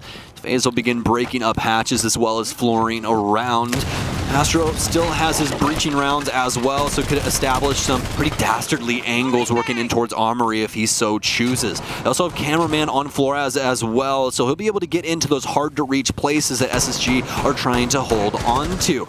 And an operator that we don't usually get to see come through, Mira, being played inside of this round out towards the church wall here, just trying to watch things out towards the actual main stairs, as well as Rampy looking in towards blue. But this is where Cameraman can step up to the plate and do some serious damage. Yeah, could potentially be some serious utility and aggressive capability coming out from SSG because of those mirror windows existing, but as you were mentioning, those drones working their way in will have very easy capability to knock them out and remove that aggressive capability from SSG as well. For the time being, it is going to be an issue. That will mean FaZe is going to have to respect it to a certain extent here to be able to avoid getting instantly peaked when they try to put presence downstairs. Very smart. Charge work its way in. That'll get eaten up though, unfortunately, and Bosco's going to be able to continue to rain out shots from behind this mirror window as we don't see the Ash charge work its way through successfully. I don't know what Bullet has left in that lifeline either. I don't know if it's his concussion or it's his impact, but they desperately need one of these to be able to break up this wall, because as of right now, Hot and Cold can be an absolute menace against this offensive side. They're trying to look in towards Church, and luckily enough, it's a singular impact that he has remaining. So be able to destroy that and start working in towards this yet again. Hot and Cold now committed out towards the hallway. There's no verticality coming in onto him inside of the main hall, so he'll be able to stand inside of this space for the time being. That Vector being so terrible to fight against inside of close quarters. I'll have to see what he's able to get away with. 30 seconds remain here now as well, and immediately as FaZe start to transition downstairs, they're going to fall to pieces here. No capability to work their way into the site whatsoever. No pressure at all on the setup for their utility clear, and with that, a very, very clean round. The cleanest we've seen yet so far in this map is going to come out from SSG as they finally get themselves on the board. That strategy right there is almost made for competing against FaZe. It's super difficult for them to actually do what they're good at, which is push into the site, get those big frags, and really try and take their gunfights. You can't gunfight a Mira. You just can't. If you try and step up against that Black Mirror, you're more than likely going to lose your life, and that's why FaZe was so committed to trying clearing that, or at least getting it to where if somebody did peek off the mirror, they at least see them. That's the biggest thing there. But obviously, SSG had the answer to FaZe trying to commit into Church through Moto as well as the bottom of main. Very well done by them. So SSG choosing to not play into either of the top floor sites just as of yet here. Either are finally going to start to transition over towards it as they work their way into a CCTV and cash hold after they tried out that bar hole in the second round. Didn't really work out too well. Unfortunately, FaZe ended up just barely getting the better of them, say, with the initial basement hold, but they've already corrected for the basement hold. Now it's back to the good old default upstairs here inside of cash and CCTV. You can see the exercise of control working its way out, specifically with the evil eyes to allow for extra intel to work its way in. Over on Catwalk, SSG will try to waste a lot of time here. More than likely keep Rampy or another one of their extended players in that position for as long as possible, being supported by the ADSs that have been put down by Rampy. Aside from that, we got the usual rotations coming out over towards red, and more than likely you can expect one or two players to mess around at least a bit with an extension into construction for the opening minute or so as well, to try and waste away that time. Is Hutton putting his Electro Claws on the rafters? I do believe so, since they do have the mutes here, and yes, he will. That's exactly what I wanted to see out of them. Because when it comes to Faze, we see how committed they are to certain areas of the map, and Garage just so happens to be of the utmost importance when it comes to this site. Once you get Garage control, the B-bomb site is practically free, especially if you have some hard breach to blow that right-hand panel. You can just walk right up to the shelves and start your plant there. You do not have to walk into a line of sight of any defensive member. They have to try and commit utility either through the wall or try and chuck it out past the door or something like that. It's not nearly as easy to actually get you off of the plant. But as you can see, they're using one Electro Claw for the close panels, actually rather the far panels, but not the close panels over here towards the Harry Potter of Garage. So they're going to be able to at least find some semblance of security in that basement space here for Garage. We'll have to see if Faze can possibly get something done with that now popped. Faze going to continue to try and weigh their options now that they are starting to get some access points open up. Stokes mentioned that those closed doors on Garage are not going to be too much of an issue, as they'll be left open for the taking, but they'll still need to get someone committed to the inside and actually be able to take out the player currently mounting that position. We're able to knock out some of the utility that was defending the balcony wall as well, so that'll be taken down without too much of an issue as well here with only about a minute and 15 seconds going for the round. Faults, and the meanwhile here, we'll catch the early duel versus Astro and take him out of the play. Once again, giving that opening tip-off to SSG. That was truly terrifying from Astro. I don't really know what the overall game plan was for that one, but it seemed like he assumed that he could possibly just hop in and catch some SSG members off guard, but they were ready for it this time around, especially Fultz as he was holding on to that window. Faze as of now trying to recommit to a game plan. They have Cameraman working his way in from downstairs, something that more than likely SSG will not be prepared for. Nobody's watching these cameras, is more than likely a kill for Cyber, and it will be. He's got Garage control now, and this is starting to look quite easy here for Faze as they already knocked out two members of SSG off not only the rafters, but the site. Bullets worked his way in. Souls is going to commit to the plant now in the corner, and they've got the soft breach to be able to hold on to this as well. Ramping now down low. Can he stop it from going on? He can indeed. He'll at least be able to shut down one member as he commits back up Cash. Fultz, meanwhile, still trying to maintain his position in Cash, but unfortunately he's going to get outwitted by Bullet from the other side of his softball. Not enough intel going over to Fultz, and Bullet quickly cleans up Rampy as he catches his rotation up through red as well. A fast win from SSG on the basement hold, possibly an even quicker one coming out from the Faze roster there as they run over the setup on the inside of Cash and get themselves their third round in the half on the attacking side of Clubhouse as well. Unfortunate for SSG on that one as they're able to get the initial pick, but past that, really nothing coming on to them. Faze able to get away with a lot there, especially around that Garage space. I thought we'd see SSG more committed to holding on to that, but they were so unbelievably worried about what was going on around Breach that Faze was just allowed to sneak into Garage and take the frag instead. Especially for Cyber of all people, he just simply crouch walks in, finds him on the second rafter, and is able to commit or secure that frag. So for Faze, it's going to be 3 rounds on the offense now with SSG only able to muster 1 so far.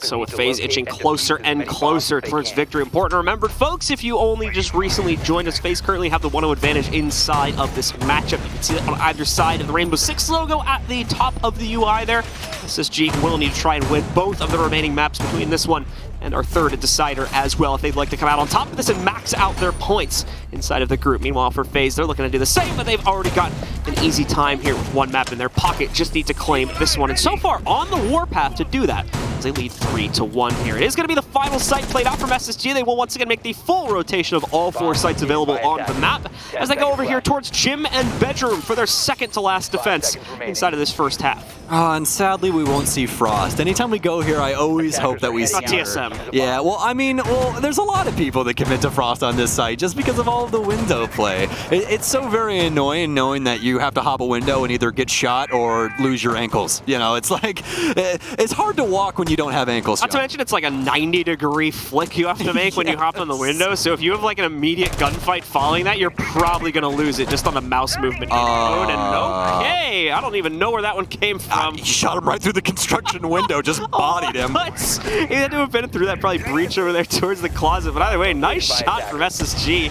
It's immediately going to deck bullet. He won't even get a chance to see the inside of the building, let alone fight for it. I mean, technically speaking, he got baited by his teammate too, and tried to break the window up top. And Han's like, oh, I'll send shots, and he shoots him right in the head. But I mean, that's just the way the cookie crumbles sometimes in Siege. Sometimes it's just wrong place, wrong time, and you end up losing your life. So bullet will happen to fall to that inside of this one, but that doesn't mean that FaZe still can't fight back. We've seen them constantly, especially inside of Clubhouse here, win inside of the clutch. So being down a man is not going to be too scary for them. It is important to know that it is the Zofia that goes down, though. We've already seen during the round as another very nice counter comes out, this time from Cyber. There's so many of just these bombardments with the frag grenades coming in from below. We saw at least one from SSG in the previous map, and now we get another one from FaZe right here. But anyway, to get back to the point I was making, one of the problems that we've seen FaZe run into is a lack of soft breach utility to be able to clear out what the defense is bringing to the table here, and losing the Zofia before she can use either of her charges is not going to be a recipe for success here. FaZe runs into that problem in the last minute and a half of the round. But you could say the same thing about SSG. Bosco's nowhere to be found. He's 0-5 right now, and not only that, inside of this round, he's playing Momai. That early pick does not bode well for him at all. His utility has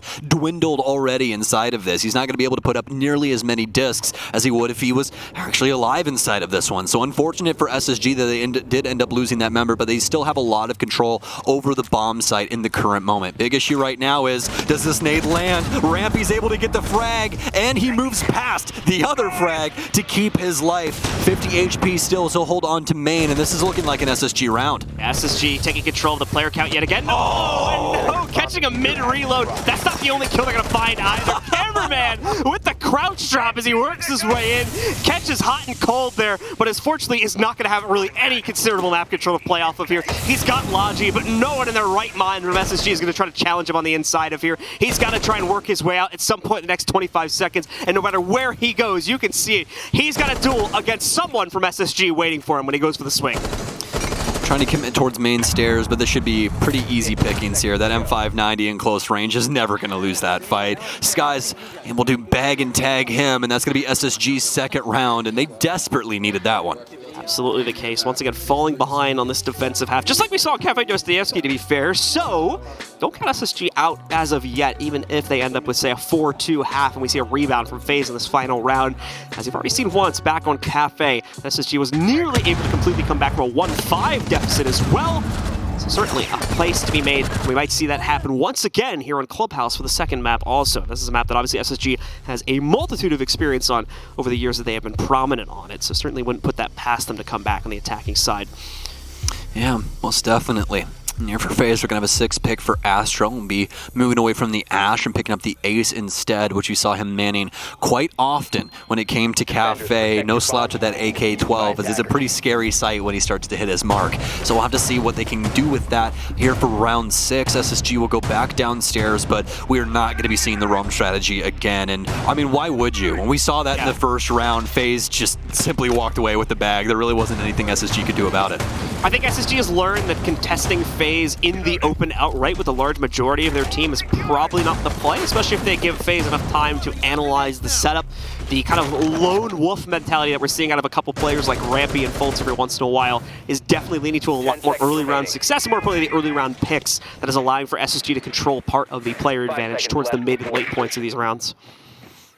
Most definitely here. We're going to have SSG going back to the old faithful, the strategy that got them their first round here inside of their defensive half that could possibly get them their third and tie things up against FaZe. Mira back in play for hot and cold, and the Black Mirrors back in the same spots that they were before. FaZe will be committing some early utility out towards dirt just to make SSG sweat a little bit, but more than likely no one even hearing that Selma charge go off. But as with any defensive round downstairs, it's always something that you have to worry about. Anyone charging up dirt could possibly take out your armory player, and that could lead to a pretty easy plant for FaZe. See Bullet with a nice drone positioning here up on the rafters closer towards Blue. He's going to try to see if he can suss out the position of the player sitting down at the bottom of that, and has a second drone available also. Won't feel the courage to go directly for the drop just as of yet. We'll check back in with him in about another minute or so and see if maybe he's going to try to push down blue stairs to contest against that, or might go for the oil drop as well if that drone continues to feed an intel that was sitting up on top. Rampy is going to get spotted by not just one, but two drones here, and he chooses to just ditch the position entirely because of the second one spotting him out. It's too risky. He has to assume that there's someone very close by, and he's correct to assume that, as you can see, Astro just a couple seconds behind his descent from the stairs, and that will thankfully save his life to head down there. Faze with yet another successful clear of the map here, but as we all know, this is not the strategy for SSG. They do not want to fight Faze early here. They want to fight around their utility that they have on site and force Faze to clear them off of these mirrors. Cyber will start breaking up the hatch here inside of stock with some extra info going out towards oil pit, so obviously they're going to be wanting to work this secret side. But what exactly is the commitment going to be? Well, we saw the Selma charge earlier on dirt, so SSG more than likely going to be having a player inside of that space. They'll take blue, try and shove someone towards dirt and get an armory plant, more than likely around Dummy's box if they can get it done, but we'll have to see once it comes down to it. So much utility being dumped in right now. Rampy's going to actually be forced out into the open for a few seconds here. Nearly gets caught in the transition back in, but importantly, he wasted at least one Selma in the process. Looking like he's still going to end up losing himself in the shield, but actually I think it is blown up right before it's able to go off there, so very well played by the members of SSG as they once again fend off that play. Nice utility usage of their own here. 50 seconds remaining as well as they're once again going to try to stun this out, but Rampy still has the window to play off of, and unfortunately no counter to come back in. No obfuscation on the Windows sights either, so Rampy can see all this pressure boiling its way out blue right now, and is more than likely going to have no problem stopping it. As you said before, on the very same attack here, you cannot directly contest that mirror window. Almost every single time the player on the clear side of it is going to win that fight. In addition, they're going to win the dirt fight too, as Bolts finds a pick there. Bosco now coming into shape as he fends off part of the blue push. Rampy's more than ready to stop this play from blue stairs also, as we're going to see the push come in, and there we go. Bolts actually picks that one up very quickly against Cyber, leaving just Souls and Bullet in the clutch here. Yeah, this is Faze's kryptonite. There's no way that they win this. SSG just played their utility so strongly inside of this, especially for hot and cold. He had the answer to the Selma charge that they desperately needed. If that's the last Selma charge goes off, this is a completely different round. But that Nitro Cell removing that Selma charge and making it to where Rampy can just stay committed to that space around Dummy's box makes it to where this goes off flawlessly. You can still have your player inside of dirt. No one's really sweating as to their position for SSG. So it's just very well done from them, and that's actually going to lead to a 3-3 half, which, I mean, if you really got into the nitty-gritty of all of these rounds, you would assume Faze would be a lot farther ahead. Yeah, absolutely the case, and I'd actually argue they're partially behind now as a result of the way that the half ended up playing out. I want to hold my breath on that statement for like a round or two of this first half here, or the second half rather, as we work our way into it, just because we don't know if Faze is going to also struggle with their defense like they did back on Kafe Dostoyevsky. Not really able to tell us if that was due to the prominence of SSG's own attacking strategy on Kafe, or if Faze was just looking a little bit weak there like SSG was as well. So let's see how this first round or two goes, because Faze could still very easily bounce back if they were able to bring a very solid defense to the table, as we saw in those last couple rounds from SSG. We'll have to see exactly what they can do. The biggest thing right now is that what do they do without Goyo? A lot of teams are so used to having that operator in their lineup, and now Faze are going to have to call an audible every single time that they go to a site where they would normally have him.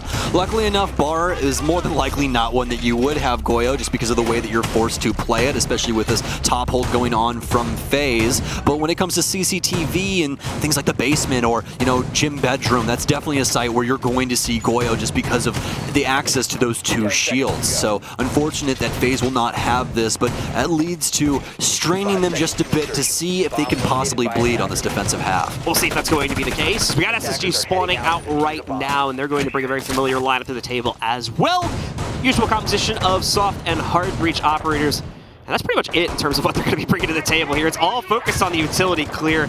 No trying to track down any lone stragglers that might be a little bit aggressive here from Faze or anything of that nature. Utility, utility, utility, utility, utility. I mean, look at this. Developers. SSG is just very, very committed to the hard breach, and I honestly completely agree with this when it comes to Clubhouse. An overabundance of hard breach on this map is not something to shake your head at, because there's so many things that can go wrong, especially, I mean, when you have Maverick, whenever Maverick's up, you might as well play the operator. You have a torch that counters out all utility on the defense, Frags. A great gun, and frag grenades. So what else could you possibly want? What do you want from me is basically what Ubi's saying with this kit. Just play Mav and go have a good time. At least that's what's going on for Bosco. Hopefully he's having a better time now that he's on the offensive side, because the defensive score line was definitely not there for him. Well, we're going to see SSG slowly start to creep their way forward to begin clearing out the extended play on the second floor. As you can see, there's quite a bit of resistance going to be deployed into that, specifically in the form of a reinforcement between the security as well as cash wall here. Bullet will sit on the other side of that one. Bosco, I believe, has been able to spot him out with a drone that was lurking its way around red. That's assuming there was a rotation towards red, but there's a good possibility that could have been left reinforced. Yeah, Fultz actually doesn't have the clear picture as of yet in terms of where Bullet is hiding. It's because he's jumped up on that table, but of course, it's changed now with the drone going directly inside and sacrificing itself to be able to get that intel. That's going to also draw the ire of Cyber to be able to move over here and support Bullet in the event he gets pushed relatively quickly, which oftentimes was the case for SSG in the previous maps. They want to make sure they can trade that out if things go awry here.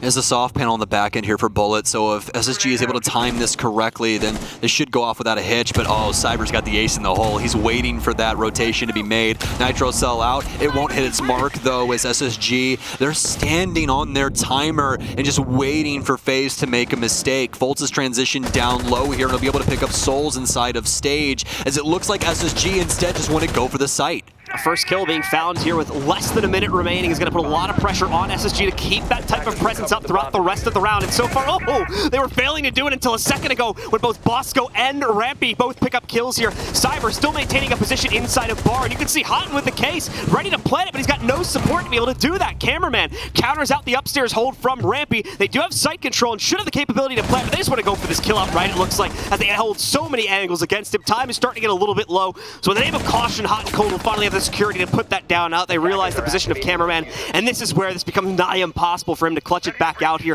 Looking for the planter, but not going to be able to find it. Hot and Cold is long gone, and so are most of the chances for Cameraman to clutch this out, unfortunately. Yeah, truthfully, nothing he can do with this. This is more or less just Faze trying to talk things out. Unless Cameraman can get some very serious picks, but SSG's positioning more than likely strong enough to be able to defend this, and that's exactly what's going to happen. Big round there for Bosco, is especially on the top of cash stairs. His timing was impeccable. Faze thinking that they just simply vacated the area, but obviously not. Bosco just waiting with open arms for anyone to try and make a rotate towards the top of cash stairs. He catches Faze off guard. SSG in the lead for the very first time in the series. It does really seem like SSG has taken full control of this map, even coming off the previous half as well. Things have been looking very promising for them, and they are also able to just barely control the chaos here to be able to put themselves down into a 3v1 after the dust settles. Those great trades happening over cash are a big proponent for how they were able to do that. You saw at least one member of FaZe getting a tad over aggressive, tries to go for the hop to the rotation towards red, and unfortunately pays the price as he walks directly in to a waiting member of SSG. That on top of a couple other pivotal kills is what let them into the site and let them line up that 1v3 to shut down the round. They take the lead, as Stokes said, for the very first time inside of this matchup here, and they're going to look to try and leverage that to control their first map as well. FaZe committed, though. They're going to immediately send things downstairs, as they do not want to allow SSG to get too far ahead here and possibly take Clubhouse. FaZe is looking for this 2-0 as they'll start their setup around this space. Pretty straightforward when it comes down to it, but we won't see the mirror come out on their side. Instead, we'll be seeing a lot more denial utility, as well as just utility to try and slow down SSG for once they actually commit to the site with these Banshees. 10 seconds left. Going to see them commit themselves more than likely towards your typical setup when it comes to the hold downstairs. I did catch one or two players roaming around on the second floor, so it might be an opportunity for them to try and commit towards a more extended play. And indeed, it's looking like Cameraman is going to be in that position. Popping down a couple of the mute jammers as well, so there will be a little bit of extended roam coming out from FaZe. To what degree, though, we have to wait and see here. As once again, still plenty of time for this team to play around with their timer, as well as trying to waste it away from SSG, as they are just now starting to approach the building for the clear themselves. Oh? I was very scared that Bullet got that audio cue on that rappel, because, I mean, that's just some cracked player things when they hear an audio cue and they just start shooting through random walls and stuff like that. I would not put it past FaZe to do that in the slightest. I mean, honestly, if I heard the rappel, I probably would have just sent shots at the door and be like, I mean, maybe I hit him, you know what I mean? Like, why not? But either way, FaZe not going to do so. SSG working for this info early on here through the drone game. Bosco will be coming in through strip. Fultz already establishing control over garage, and SSG with a strong clear inside of the first minute, almost guaranteeing that the site is, or rather the rest of the map is clear minus the site. Rampy now with top control, looking deep into site as well, actually, as there's a hole downstairs inside of kitchen. The FaZe member staring back at him, hot and cold. Also with a secondary hard breach here on Capitao, and the para of all things. Usually see the LMG on him nowadays, but always gotta love some AR whenever you get to see it on Capitao. arguably one of the best sounding rifles, at least in my opinion, as well in the game. One of the loudest for sure. As we're going to see SSG continue to pop open everything they possibly can in terms of top-down clearance here to get them full visual access to the basement. Hopefully get lucky and catch one or two members of Faze, but so far unsuccessful in that remark. It is still a full 5v5, not a single point of damage going on to any player. And we're just over halfway through the round. Okay, never mind. Now Rampy going to be the first to take a little bit of damage from himself as he will go down to just a sliver of extra HP he has because he's on Sledge. He's going to be lost here, so he's going to be put in a very similar position to a lot of his teammates. Oh, with the last minute remaining, obviously SSG have got to get in towards the actual site. A lot of this has been clearing the map as well as trying to get these angles established so that they can try and slow down Faze on their rotations around this space. Speaking of rotations, Cyber's forced off of Blue, now over towards the actual hallway for Oil Pit. He'll walk back in on the timing, but only takes a little bit of damage. Now the concussion's coming through. Souls with a big pick onto Rampy as well. And Rampy, such a positive player when it comes to the entry capabilities today, but inside of this map, Foltz especially stepping up to the plate. Hot and Cold gets dusted. Bosco now gone. Foltz has to do something here from this blue position. SSG getting tripped up, I think, by those hot pings and hesitating, trying to wait for an opportunity where one of them might have swung and they would have been able to get a kill instead of trying to be proactive like this and wait for the counter swings to come in. However, I say that, Foltz and Skies with two big finds here. Souls quickly puts down any clutch attempt though. Skies now going to be left alone here in a 1v3, and Souls once again getting a multi-kill here at the end of the round to shut it down for his squad as they pick up a nice response, and once again we're going to be tied, I believe, at 4-4. A little quad with the SMG-11, you know, no big deal. Insane stuff coming out there from Souls. Is the guy is the top frag right now for Faze, and he's also their hard support. So, you know, we were talking earlier in our last game about Secretly and Na'Vi and how, you know, it's pretty bad when your hard support's the top of the game, but when you're tied at 4-4 and Souls is hitting shots like that, it's a little bit of a different story. Absolutely the case here, but either way it works out into Faze's favor as they are able to come out on top of that round with a great response going into their favor. That will send them immediately up to the second floor hold, I do believe, is where we're going to go for them next, and we can see the stats in front of us too here. Souls indeed dominating the state of play at this point at 10-6, with some other teammates a little bit closer behind there. So let's get into it. It's going to be a CCTV and Casual coming up next for this team, trying to mess around with the bar play, far too open it seems, and abusable by SSG and their slow, methodical clear, especially heavy drone emphasis coming in for them. Faze just could not maintain strong enough positions to be able to play into that, so going to go to one where they can lock themselves together a lot more tightly and hopefully be able to trade some of that action out if SSG puts the pressure in a similar position. Yeah, it feels like it's Souls versus Foltz for lightweight, you know, champion of the world in the current moment. Both of them. We had that last game too. It was like Cyber versus Hotton on map 1. Yeah, right. It just seems like we're just constantly competing for belts in between. Step up this game, boys. There just so happens to be 4 other people standing besides them on both teams. I really don't know how these guys got here, but you know, I guess you need 5 people to play Rainbow Six, right? So either way, though, tied things up now for Faze, so they'll be able to take a breath of fresh air here for at least a moment before hopping back into the fray. SSG once again let out of the gates as they'll be attacking CCTV here for the very first time. Quick breaching charge, so there's not going to be any reinforcements on the garage panels, interestingly enough. Faze is going to allow that to be open for the taking here as SSG will be able to flood in towards it relatively quickly here. Gonna drone it out, obviously, as they don't want to just waltz right in and potentially walk into the setup from Souls specifically, but regardless, plenty of time to play into, and SSG already checking off that one check mark there by opening up the garage panels with relative ease.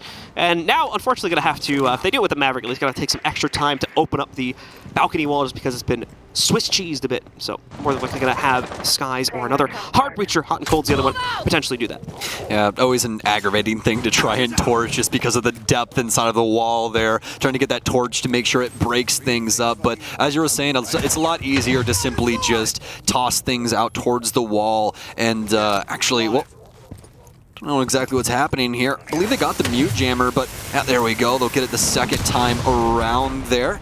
As they'll finally be able to clean up that mute jammer, but it just took a second from them. But as I was saying before, just simply torch the area where the mute jammer is, get rid of it, and then just have the thermite blow the wall instead. It's a lot cleaner way of doing that. And I mean, just look at the size of the breach. That's a big thing about thermite, is he makes some massive holes when he is able to blow those up. Selma lands a little bit short, I think, where they wanted it to land and open up a hole over towards garage. Oh, yeah, it's been mute jammed out also. So, well, swing and a miss there from Hot and Cold, but it's all good. He still has 2 more, so we can correct that at some later point. Plus, they also know it's jam node. now too, so they should be able to fix that issue fairly quickly once they're able to get control for themselves. But that's a big issue right now, is they don't have a whole lot of presence on the inside of Garage to fend off Souls here, who's going to be able to continue maintaining this, and that opening, if they were able to make it, is a bit of a two-way window for him to play into as well, so they probably want to be a little bit cautious about opening that, at least in terms of the timing of when they might choose to do that. Yeah, SSG already ended up clearing the mute jammer, so now they just have to toss the Selma on whenever they need to. I don't really know what the commitment there was from Souls, but I mean, hey, it is what it is. It's his decision, John, not ours. He chooses to go off the top rope and try and take a gunfight against two people,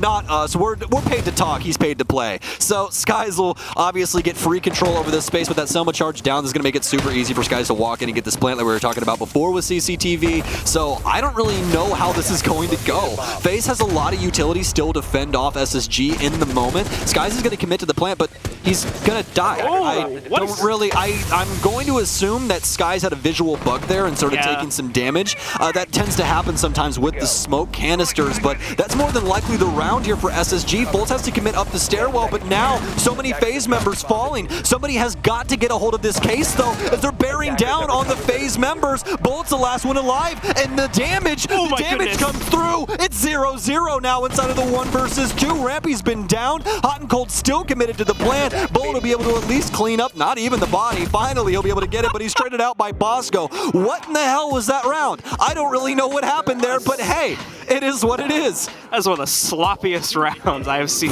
Somebody get the janitor, man. Both teams, man. It's just like so many whiffs going on there. We'll move on from that relatively quickly. Just highlight the things we did see. Souls thinking it's like a WWE match, jumping off the top of the ropes. We had like either a visual bug or just a general misstep from Skies on the plant. Hot and Cold nearly making the same mistake. He has actually got very lucky on the timing that the smoke faded away, because that might have ended the round right there. I think that's what Faze was counting on, but their timing was just a teeny bit off to allow that to happen. And thankfully, Hot and Cold with a quick reaction got him back on the plant before it actually hit zero timer as well. Then we see like he can't even kill the body on the ground. Like, what was going on, man? Anyway, wipe that round from our memory. Let's move on as we're heading into round 10 here, and SSG is once again in control. Yeah, I'm going to need Will Smith for this one. Somebody's got to flash me really quickly. I need to just erase round 9 from my memory, because, I mean, I was trying to stifle my laugh while you were talking as well, because I was just sitting there like, wow, Skies is really the most committed member of this team. Like, just literally dying as he's planning this thing. And he's like, this is fine. Room's on fire. This is fine. It's A-okay. But at least SSG is able to get away with the round in a certain capacity. But as you said, probably the messiest round you and I have casted today, and we honestly watched Na'Vi get 3 rounds total. So at least Na'Vi just bowed down. Yeah, they just let it happen. They try to fight back in those situations. I still cannot believe that Souls just sent it off the top of the rafters. That's the one that's throwing me around. I was like, why? Either way, though, I think I was just trying to make an unpredictable play, or maybe he thought, once again, pressure was going to be coming in from the other direction. Maybe he thought, again, presence might have been coming in from the breach, but didn't realize they were coming from below him, so maybe he thought there was an off chance he was going to be safe. I don't know, there's like 4 different scenarios. Man, I'm already potentially done that. But I'm already jet lagged, and now they're making my head hurt. Like I said, I know we said we're going to move on. I know we're another minute into the round here. Wow. All good. But wow. Now we'll move on. Either way. Talking about what we're seeing here. Round 10 now. Let's move on from this. We're done. We're done. Bosco is going to be moving over towards Jacuzzi. Should be torching this wall up very soon. The rest of SSG will be handling the plat side of things. They'll actually be able to get this wall pretty convincingly. I don't even think that there was a mute jammer on that, so pretty straightforward for them. Also, Faze playing a pretty interesting setup around the bathroom space. We usually see one of those panels actually open to make it a little bit easier to play out for the balcony and actually have some aggressive options to try and fend off the offense. But obviously with that panel there, it's going to make it a little bit safer to play inside of the site, but could also lead to SSG having some safe haven to work in towards Armory. Big pickup here for SSG as well, as we'll take down Cyber. See once again here, initial pick has already been found from SSG, so they are under no pressure whatsoever to continue to force the issue in terms of this attack here. They want to wait this one out now. Faze will very much not have a choice. They have to do very much the same thing for themselves, but despite that, Cameraman trying to swing into this push and ultimately falling victim to a frag grenade that lurks its way in just as it's about to explode over towards Logi there. So a second player down from Faze as well, because they keep trying to aggressively contest against that, giving themselves away. Obviously, again, they have to do something to fend off the push that's coming in through the breach, but no support on on that Fen. So once again, another easy kill picked up from SSG, and so far leading the charge here to 5v3. I'm really surprised that Souls is still alive with the amount of utility that's been committed towards him inside of the bathroom. Plenty of frag grenades as well as a Selma going down to establish an angle through that space now. And, well, Souls now going to lose his life as he tries to swing out towards main stairs, trying to catch SSG off guard with something, but it seems like SSG is ready for Faze's aggression this time around. It's a flawless round from them thus far. Bosco, the only member that's taken any damage. Faze really starting to kind of lose their luster when it comes to the capability of fighting in between. It seems like SSG may have finally gotten Faze's numbers. These last few rounds have gone handily into their favor here. And starting to take some serious control here. Bullet, the only one remaining. Shouldn't be much stopping the SSG members from going for a play. Okay, except for that. This Bullet's just going to get a freebie, dropping right down in front of him. Just a gift from the heavens. Skies will now go for what should be a clean plan. Like I said before, not really much Bullet can do even with the angle he currently holds, and not even really going to be able to traverse the stairs from the looks of things either. A two-player hold here. Even if he gets the first one, the second one up on top is going to be waiting for him. So this is a tough ask indeed for Bullet in a 1v4. Yeah, there's really not a road that he's going to take that leads him to victory here unless he can get every single isolated 1v1. But you can already see SSG stacking things around main stairs here as well. And there's going to be an awkward fight here for Bullet. Bosco's going to get info off of the barbed wire up the staircase as well. And with very minimal time remaining, you can see Bullet not too committed to the cause inside of this moment. And that's the beauty of Prone inside of Siege, folks. Abuse that thing as much as possible. You will catch people off guard time and time again. You're basically a human welcome mat. That's really what it is. And with that being said, an SSG up 2 rounds, Faze is going to take a timeout. And I believe Rampy said, "Oh my god, I am so good." I'm pretty sure that's exactly what he said. So SSG... I feel like that was in the song almost. Was it? I don't know. Was it? I mean, it might have been. Either way, it sounded like it had like an echo on it. Or I think that we're actually getting them piped into the feed as well. I think you're right. Yeah, I just couldn't tell which one that was coming from. But either way, SSG have good reason to be hyped up right now, as they, like I said before, really have started to take control of this map specifically here. Faze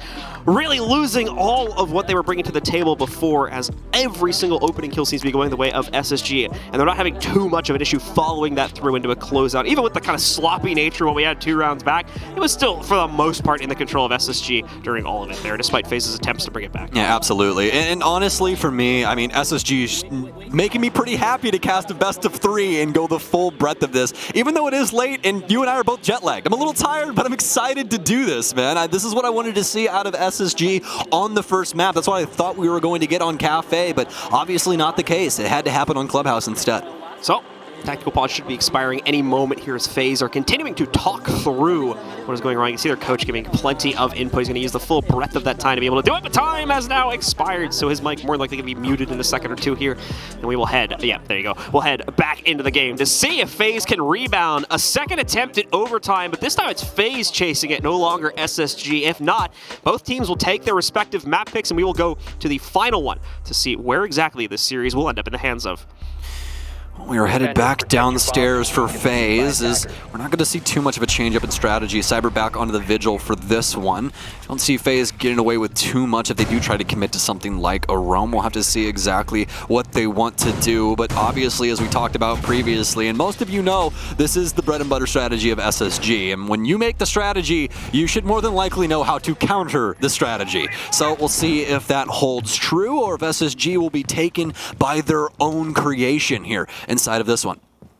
It's a little bit bold for Faze to be going for this, considering the kind of early control that SSG's been able to leverage over some of these early movements from Faze. Going to need to make sure, once again, that a solid network is set up to trade in the event that, once again, Faze try to take an opening duel and they get run over, because to some extent that is happening now, as we saw in the last round there. SSG having no trouble clearing out some of the early extended presence and leaving the site very, very vulnerable, only about a minute or two into the round, making it a very leisurely final minute for the SSG crew to take control of themselves here. We'll see what exactly SSG is going to lean their initial push towards here now, as well as obviously they're out on the board and look like they're going to put some initial pressure over here, over towards security side. Well, the good news at the end of the day is that oxygen is not alone for North America. That's the big thing. I think a lot of us were sweating when it came to Kafe and just going, I mean, SSG, you guys got to do something. It's been a couple years since something happened at LAN. We need you to actually come back to life here. And finally, we're getting something. They're looking to take a map off of our recent major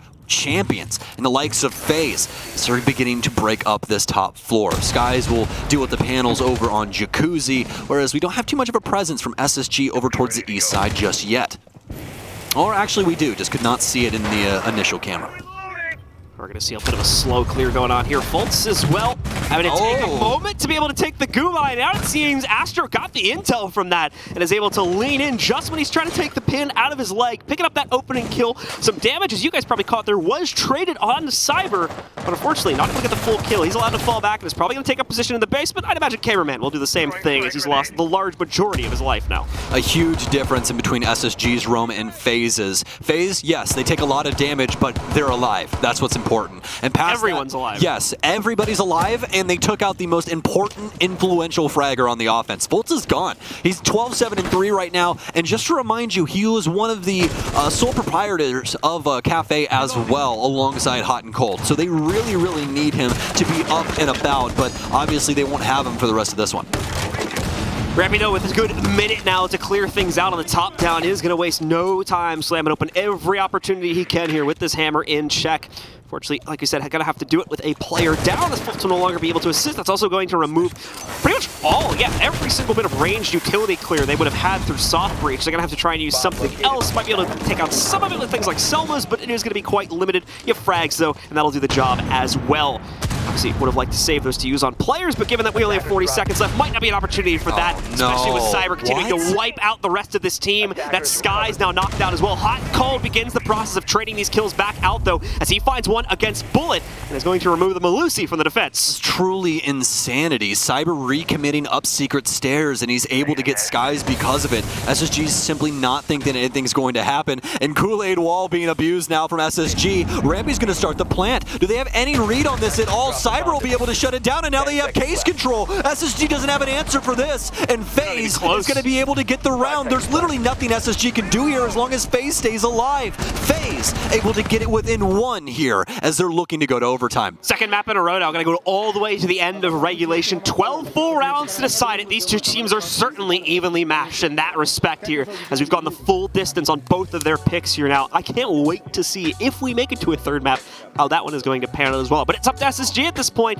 They need to either end it here or take it to overtime, as that's what Faze's goal is going to be at this point, with a great hold from them. Problem for Faze is they've also got to move away from that basement hold and find success elsewhere on the map, where they have struggled to do that a little bit here so far. They're going to head upstairs into CCTV and cache, and we'll have to wait and see if they'll find their luck there, and they're going to bring a very, very annoying operator potentially into the fold to maybe accomplish that. You guys probably already see the symbol for yourself. It's not getting... Oh, it is getting 6 pick. Yeah, I figured that that's exactly what we're going to see. Oh, Bullet, you dirty man. That's not even nice. That's just not nice to do to somebody. They 6-pick away from the clash and pick Wamai. Now the big thing here is if you guys noticed it, SSG 6-picked over to Capitao. The reason being, that's another counter to clash. What I was going to point out, if that went through in the lineups that we had, is that they only had one answer to that, and that would be Fultz having to stay alive and use his concussions to get around the clash. So SSG were forced into that 6-pick, but now Faze have the answer for that utility. This is a huge game changer for Faze on the CCTV defense. Yep, they can just eat up those darts with the magnets that'll be thrown out by Wamai, so a great mental counter coming in there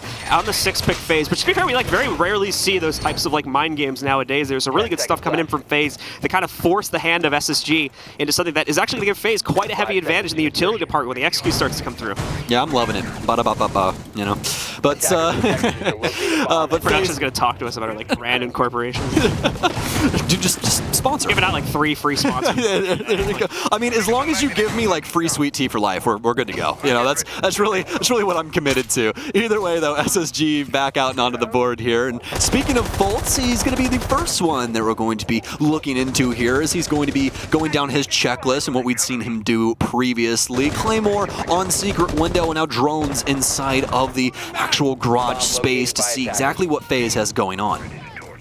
Swiss cheese again, so it is going to take a couple seconds to get this one open. Looking like they're just going to go for the simplistic method of taking care of the mute jammer, though, and then quickly popping it open here with the thermite charge. They've already got access to the mute jammer, and there you go. It's a 1-2-step process. Oh, okay. Yeah, the impact. I thought we went a little far away from it, so I lost the audio cue. I thought it might have gotten it for a second, but no, the impact falls a little bit too short there, and we are going to see the breach work. Yeah, that was really close there by Bullet. That was like MOB level if he was able to sneak that in through the crack, but just short there, and SSG is allowed to get that panel open as well. Sky's popping construction as well. Now, with this makes this super awkward for FaZe because you don't know what SSG are going to commit to. If things aren't working too well on Plat, they can simply leave someone over there, and now FaZe are just going to simply think, okay, well, they're still over here, so we have to hold on to this, and SSG try to push in through construction where they can get some serious frags. For some odd reason, there's no discs around this space, or SSG was able to burn it out. Not really sure, but the fire and flames coming through on rafters, no bag souls because of it.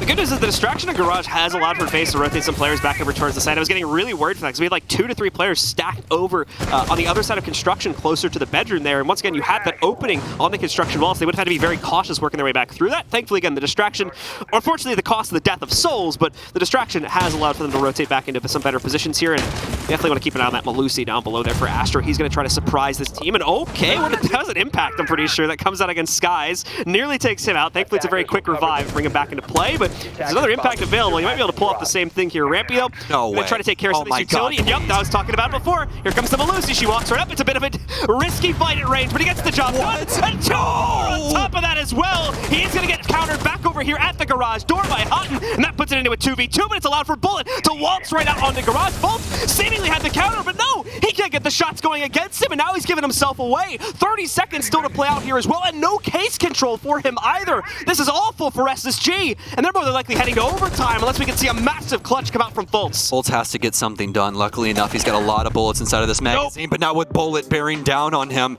John, you never see somebody get countered from climbing up the ladder in Garage. If there was ever a time to do it, though.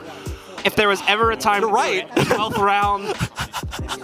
Do it when you think you got the team on lock, you think you got this team. It's like SSG's thinking to themselves as they close in on that site. Guys, they aren't going to try anything. They are scared. They are scared to even move right now. Little do they know, someone was working a plan the entire time that they were losing player count over there in Garage. I got so much angst from that, I had to take a knee at the desk. That's what happened inside of that round. It was just... And the fact he gets 3 kills. Like, the fact they just line right up for him. The stars align for Astro. Actually, legitimately aligned for him as he just takes out 3 SSG bodies.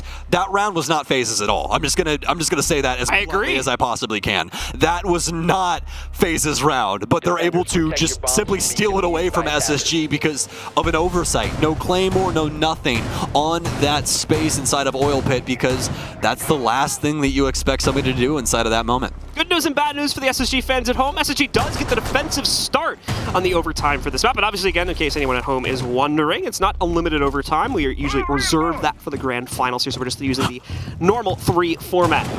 What's going on here? I think that FaZe have found what they want to try and get around these mirror windows with, and it just so happens to be a man that is quite large and has a shield that extends. So, also might be nicknamed the Mountain. I don't know, you might know him. So, we'll have to see what cameraman can get done with Monty here, as he is one of the top frags inside of the game right now, but if they play around him correctly, this can get so much done for them. Because look at the lineup for SSG. There's no trap operators, no nothing. The only person that is a counter to this man in the moment is Skies. And if he commits those smokes early, that could be damning for them inside of the late round. We have also seen FaZe bring this in previous series as well, in other tournaments where they use it kind of to speed things up a little bit, to force the issue in a couple areas on the map. And that may be what they're trying to do here, is they've also fallen victim on quite a few rounds, so just kind of running out of time, not being able to properly clear out utility. We saw that back on Kafe to some extent as well there. So hopefully going to be able to allow them to steal away that one attacking round that they would need to safely be able to get at least the second defensive round they'll have coming up after this as well.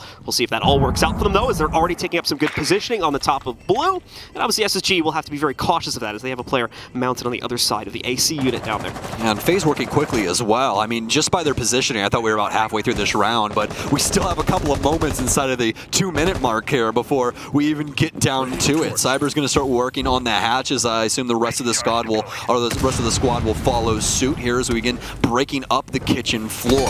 Obviously, SSG committed to the cause downstairs. They really do not want to give anything up as some gunfights go back and forth in between these torch lines, but no damage accepted by either side. Not even one going off on a Bosco as he sneaks back through the doorway there. I thought for sure he might be able to get a shot off on the foot or something, but no, is not going to be the case here. As we see the smoke start to envelop the mirror window here. They want to try and hide this as they work their way down and finally get the hatchwork starting to open up as well. Cyber's actually shifted himself over and is instead going to work on opening up the blue hatch to get them access there. Still over half the round to go.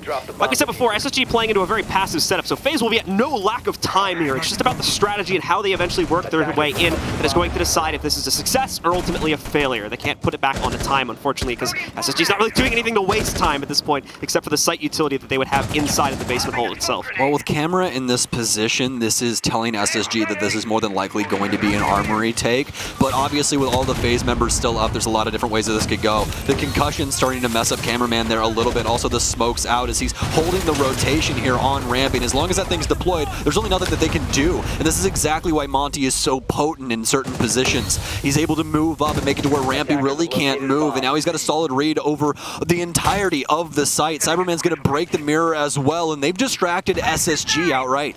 See, Souls catches that hole in the wall, but he can't get the appropriate angle to catch out the player on the other side of it, so Fultz is allowed to use it and take down Cyber here. Bullet incredibly low, and now Astro caught as well. What a turnaround coming in from SSG. They're going to shut down this entire hit. There goes the Monty. Souls is the only one that's left. He's got a 1v4 and only 15 seconds to clutch it out here, so SSG remaining stalwart in their positions, not giving away an inch here. Souls is going to try his best to fight for it, but he's only going to get one kill, and SSG controls the first round of overtime. It comes down to the gunfights, and this just happens to be one of the rounds where Faze is not better. SSG able to get it done, even though early on inside of that one, it looked like the Monty was going to be able to assist them in taking control of Armory. But once it came down to the other members of Faze, they weren't able to muster much. SSG taking down a lot of people, but I mean, let's be honest, it was Fultz with that triple. It was beautifully done. Faze now down yet again here in overtime. It was working too. We saw the Monty and the pressure against the mirror window over by Blue, got them access to the site, overwhelmed the player that was playing behind the mirror window, but we saw them come to a complete stop because whoever was supporting the Montaigne's push, I believe was Bullet at the time there, unfortunately got to very low HP, so he really couldn't afford to jump out into the open. A single stray bullet means he's going down on the ground. The nearest support was way down oil pit still, so they had to try and build up enough force to move in, but that gave SSG all the time they needed to counteract that push that had come in and get into positions to ultimately fend off the actual assault once it was ready to move in. Yeah, the AK player inside of Armory was really the last nail in the coffin there for Faze, is just time and time again. Fultz's number was called up and he was able to land his shots, but now SSG needed to do it yet again, but this time from the offensive side. Faze will head back downstairs to a site that they were able to find quite a bit of success on as well. See here as Faze now need to give themselves a bit of a lifeline with their own basement hold coming up here. Have to try and close this one down if they still want to look for the 2-0 victory. Get them the lion's share of points out of this matchup here. If not, SSG is going to be able to challenge for the outright win and take us to a third map. I believe once again it's going to be played over on Villa, and that'll be following this map immediately, ladies and gentlemen, to round out the day here on the Bravo stream for the SI group stage. Day 1 as well. Still 4 more days of our groups coming up. Well, while we're in the opening of this round, I'll tell you guys a little something that should make a lot of Siege fans extremely excited. Guys, we currently have 106,000 people watching Rainbow Six Siege on Twitch.tv. Overall for the, browser selection. So not just in this stream, but Tom Clancy's Rainbow Six Siege overall, which is just beautiful. Really happy sight to see. Cool deployable camera that's actually going to go up there as well. We just saw it go. Did you put it on the jukebox? No, the vents. Oh, okay. Jumped up on the table and was able to get it onto the vents up on towards the roof there. So that's actually gonna, that's like, yeah, you can see it. Look at it. That's like really tough to take out actually as an attacker. I mean, the big thing to remember is that they can definitely get rid of it with like a frag or something like that, and it's going to be pretty easy to get rid of from like the still, that might be in a position where like you don't expect to see it necessarily, and it might sneak in that extra intel. So. Cool stuff coming out from Faze. And that ADS, it's going to be able to catch some things as well. That's what you always got to look for. If you guys are not putting ADS's Oral My around your utility, then baby girl, what are you doing? You need to stack that up. You need to stop trolling my plat games, man. This is actually me yelling at you because you guys are all trolling my games. This is going to be a great camera too because it potentially allows, if they lose a player early on in the round, to just like constantly keep watch for moto pushes and whatnot. So now you don't have to necessarily commit your blue player or someone else inside a church to be able to watch out for that and fend off any quick quick plays we might see SSG trying to make to get the control themselves. That's actually a really nice piece of utility in the event. Faze, once again, lose out on the opening duel here and need someone to keep eyes on that while they still have to watch for areas like the blue push as well as dirt tunnel in the main stairs as well. Well, hopefully he got rid of that nitro cell with that. The fragmentation is obviously random on those, so Rampy could get dusted here, depending on if that nitro cell made it through or not. But it's actually Fultz to do the dusting here as they'll clean up Cyber. Bullet's still down here inside of Armorays, so trying to contest these angles up towards the kitchen. But now SSG going into their last moments here as this last minute comes to light. Rampy, unfortunately, going to eat a face full of an impact there. That's max damage, I think, from an impact going out against him. So if they're able to line up another one, could very well lead to his elimination, but survives for the time being. Oh. Souls needs to check his back, though, as he's going to have pressure coming out against him relatively soon. And, oh no, might end up getting stuck here. And oh, look at the time he's going to be able to waste. Works his way. What is happening? Steals another frag away against Skies as well. Your Souls wasting a massive amount of time. They cannot push until they take him down, but he does eventually go down because he's in an incredibly exposed position. And they got one more kill on top of that as well. Bullets and dirt tunnel, and meanwhile, Astro now the only one left alive. So some chaos for a moment there, but it seems like it's all going to lead itself to be into SSG's favor unless Astro comes out huge in these next 10 seconds. The frag lines up against him. He'll be crossed out. He did take down the player in dirt tunnel, so at least one confirmation there, but now the kit is down on the inside of Church, and it's going to be very, very tough to take out these last 3 players. Well, for Astro, so much to do here inside of this round. It looks like it's SSG's, but that doesn't mean that Astro can't play spoils. Case down, prime position here.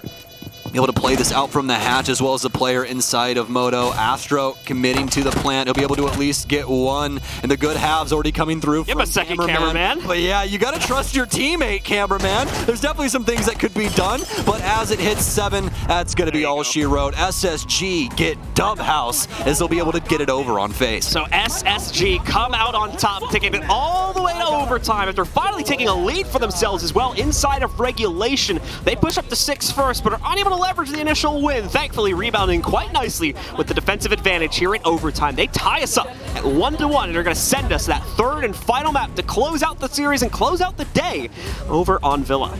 I'm excited to see what the desk has to say about this one because Dev Marta was very confident in this 2-0 from Faze, and honestly, I was on the train when it came to Kafe, but immediately when we got over to Clubhouse, it was a completely different SSG. Absolutely the case here. SSG really coming alive and starting to take some solid control for themselves on the defensive side as well. It was an area where both teams, you saw them struggling a little bit on Kafe Dostoyevsky. SSG seemed to take much better control, and to be fair, so did Faze. This is still a very, very close game with the rounds constantly going back and forth between both of our teams, but SSG able to just barely edge out the victory there with some very solid rounds as they really hone in their strategy and hone in their overall play style there towards the end of the second map. We're going to take a short break, ladies and gentlemen. When we do return, map number 3 is coming up to decide who takes the final series of the day.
And we are back once again, ladies and gentlemen, for the final time this evening as we are getting ready to head into map number 3 for our final matchup of the day here. Faze going up against SSG. If you just missed it, you just missed the end of map number 2 there, where SSG was able to barely come back at the end of Clubhouse there. Their own map pick as they take it inside of overtime, going the full distance to be able to do so. But indeed, they come out on top, and now we go to a third and final map on Villa to decide our victory. Stokes, how's it looking on Villa here for both of these teams based on the performance out of our first 2? I'm so very excited. I am like actually sweating in anticipation of this map right now. I'm telling you, there's so many different ways that this can break down in between these squads. You know, SSG, a pretty prominent Villa team, as well as Faze. So I really think that we could see a pretty amazing, you know, map in between these two.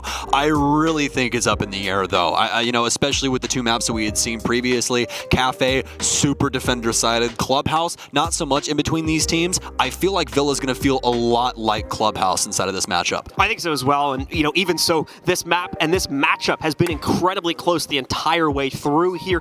Every single game has nearly gone the full distance. That's with the incredibly skewed nature of how Kafe started out, a 5-1 victory there, only really going into Faze's hands because of that. And although we nearly had an epic comeback from SSG, once again, that massive advantage that Faze had, only really needed like that 1 round for a good 3 to 4 rounds straight, finally able to close it out, no overtime needed there. We go to Clubhouse, it is constantly back and forth and back and forth, a game of adjustments between both of these teams, and now they're going to have to do it again. As you can see, Faze taking one final look at the strat book.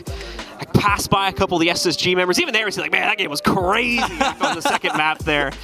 So once again, they're getting amped up for this one as well, getting very much prepared for the challenge in front of them, not only for this game, but again, guys, this is just day 1. Yes. We still have the rest of this group to play out here as well, and a lot of our groups are going to be very, very close if everything ends up being like today. We've got great maps, we've got great drama. I mean, what else could you possibly want as a fan of esports? You're just hitting all the slots. And I mean, as a North American fan, a lot of North American fans at home, you have got to be happy that SSG came to play. They were playing against the previous major champions, the likes of Faze. This is not a slouch team. SSG just took Clubhouse off of these people. They forced map 3, and honestly, SSG is looking very strong this tournament. SSG indeed bringing that very, very capable performance to the table. And some of the big players now really starting to show up inside of our second map as well. Bosco Foltz really coming alive there after some questionable results out of the first map and a half, really igniting themselves. Hot Cold as well, having a phenomenal performance. It's something that was occasionally missing when we saw them play at Sweden there. And in my opinion, forget Foltz. Do not forget Foltz. Absolutely the case there. So Foltz as well having, specifically in that last map, a massive boost to his own performance. Really most of the team, I think, at this point coming in and finding a good performance to write home about. But once again, everybody finding good footing where they struggled to do so back in Sweden, which already bodes very well for how far SSG might be able to go this time around at SI. Yeah, as much as you and I love to joke around and, you know, say maybe things sometimes, fatigue is indeed a factor in this. And I think that's something that we actually need to talk about as we get a little bit later into the night right now. What's the official time, John? I got 9:30. 9:29 at the current moment. But for all of these people, including us, we both came from where they are, time frame wise. It's starting to get to that hour where I'm getting tired. I'm assuming you're probably at that point where you're a little tired as well. They're fully committed into a best of 3 series that is, you know, just milliseconds away from a victory in a round or a loss. You know, it's getting very, very difficult for both of these squads. So really be looking into that mental and the stamina that could possibly be draining them coming into Villa. It's been about 2 hours and 20 minutes since the series started as well, so just to give you a picture of how long these guys have been in the chair, and now they're going to lock in for probably another hour or so of action as we head into the third and final map of the series. Who's going to take it? We don't know at this point, so let's find out. Will it be Faze? Will it be SSG? You guys put in your vote earlier and seem to be favoring Faze, a 60-40 split. Generally, I kind of agree with the way that that's looking, but SSG bringing some extra prowess to the table here for map number 2 specifically leaves them with greater chances maybe to take our third and final map. Let's find out if it's going to be that way as we get into the bands. Do we pop off with the energy for this one? I feel like it needs it. We should, yeah. We should. It's been a good game. You know? Ladies and gentlemen, Faze Clan versus SSG. Let's get into the ban phase here for Villa as Thatcher will be removed off the board. Can you get production pump in some crowd noise? We love you, Blue. That's all I got. Someone just came with a woo. I think it was our observer. But yeah, we're going to see actually interesting ban here. Twitch going to get knocked out. We did see Faze using that quite a bit, specifically back in map number Cyber. 1. So that's going to be a bit of a target ban a little bit. I don't imagine SSG was going to be using that too heavily. So just trying to knock out a comfort pick. And SSG also taking out Wamai as well. Okay. They're going to try and run it up on this offensive side, man. The Thatcher ban obviously coming through from Faze. That's going to be the most rudimentary ban that we have inside of Rainbow Six. But with Wamai off the board, you're going to see Capitao. If you don't see Capitao, I don't even know why they banned Wamai in the first place. Well, we'll be seeing that very, very soon. Our final ban is going to fall much more in line with the meta trends as we see Mira getting knocked out for the final. That does mean certain operators, specifically Valkyrie, is going to be available. Valkyrie, an operator that can actually sneak in quite a few cameras on this map. Not even like on the outside territory either, but just inside of the map itself. There's a lot of like chandeliers and fairly complex geometry where you can actually hide those cameras pretty well. Obviously, most of the default spots are going to be pretty well known by players at this point, but still, you'll probably see her get picked up every once in a while. There's so many cheeky things inside of this map. If you guys are newer to Rainbow Six and you're trying to learn like maps in general, just go in for those dry runs by yourself inside of customs and start walking around and looking at things you can get up on, because that's exactly what Villa is. If you walk through the kitchen alone in this site, you're like, there's like 35 spots that I could put things inside of this area. It's truly just run into the corners until you see a spacebar prompt. Exactly. That's all you gotta do. It's actually insane the amount of different ways that you can set up the info game here inside of Villa, not only for the drones but also for the cameras on defense and the way that Bullet can play with these Valkyrie cameras. But we'll have to see. I really like what FaZe has done with their defensive setup as well. They 6-pick in onto the Valkyrie away from Echo, and obviously since Echo no longer has invisible drones, they weren't really too worried about that for SSG, so they're going to 6-pick away from the IQ for Hot and Cold and put him back on the Yana. It's going to leave the Valkyrie in check, and without the IQ, it's, like I said before, going to be sometimes quite difficult to suss out the position of where some of those cameras are going to be. The one on the bench, I think, was just thrown, for instance. That one will probably get spotted out, but a few more might be able to sneak their way through as we get deeper into the round. See, that's just how complicated it is. Our poor observers trying to find a camera. I think it's the wood bench on top of the stairs. Yeah, it's somewhere around that. It's usually under that wooden bench. I think. Yeah, that's like the most common one, is tossing it under there. But even right there, look at that. There's some vines coming down off the wall. It sneaks in behind them and just sticks to the wooden pillar. I know people like out from the brick. There's like a lot of like debris on this map too. Sometimes people like mess up all the debris on a shelf and then just like hide it inside of the debris.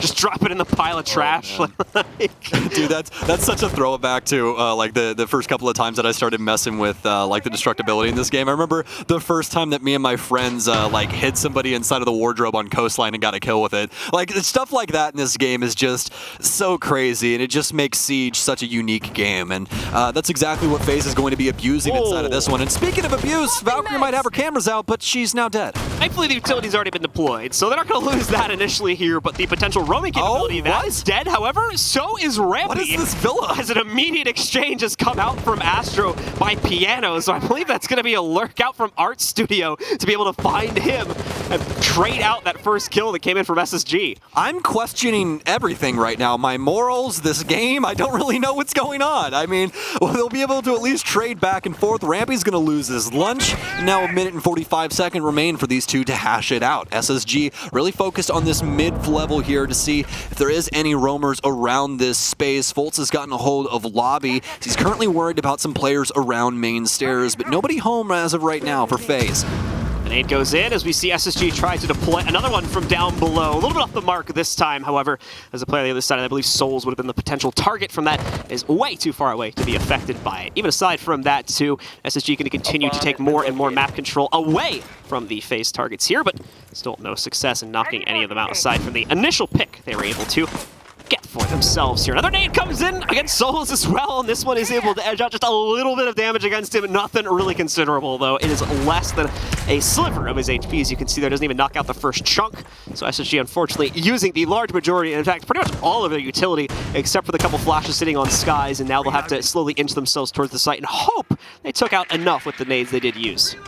Yeah, quite draining right now for SSG as they're just down to the rifles and their commitment as a team to take out these FaZe members. Whereas FaZe, they have so many answers to this. We really need to see some frags come through here for SSG. Otherwise, FaZe is in very, very great place in order to win this in the current moment. Foles will be able to get a kill onto Souls, but it's immediately traded back, so we're locked into 3 versus 3 with 30 seconds remaining. Cameron will be able to pick one up, but it seems like we can't get away from these trades. Finally, a triple kill comes out from Astro. This will be all down to Bosco to clean this up with 15 seconds remaining. Astro giving us a piece of the play we were seeing from him earlier on in this series. Back in Kafe was pulling off multi-kills like that as well, and is going to be able to do it this time from the defensive half. Bosco still looking for the clutch with 5 seconds remaining, but unfortunately not a whole lot he can do here. Just no time left, no case control, no hope of winning the round, so it goes handily into Faze's control as we hit the null timer.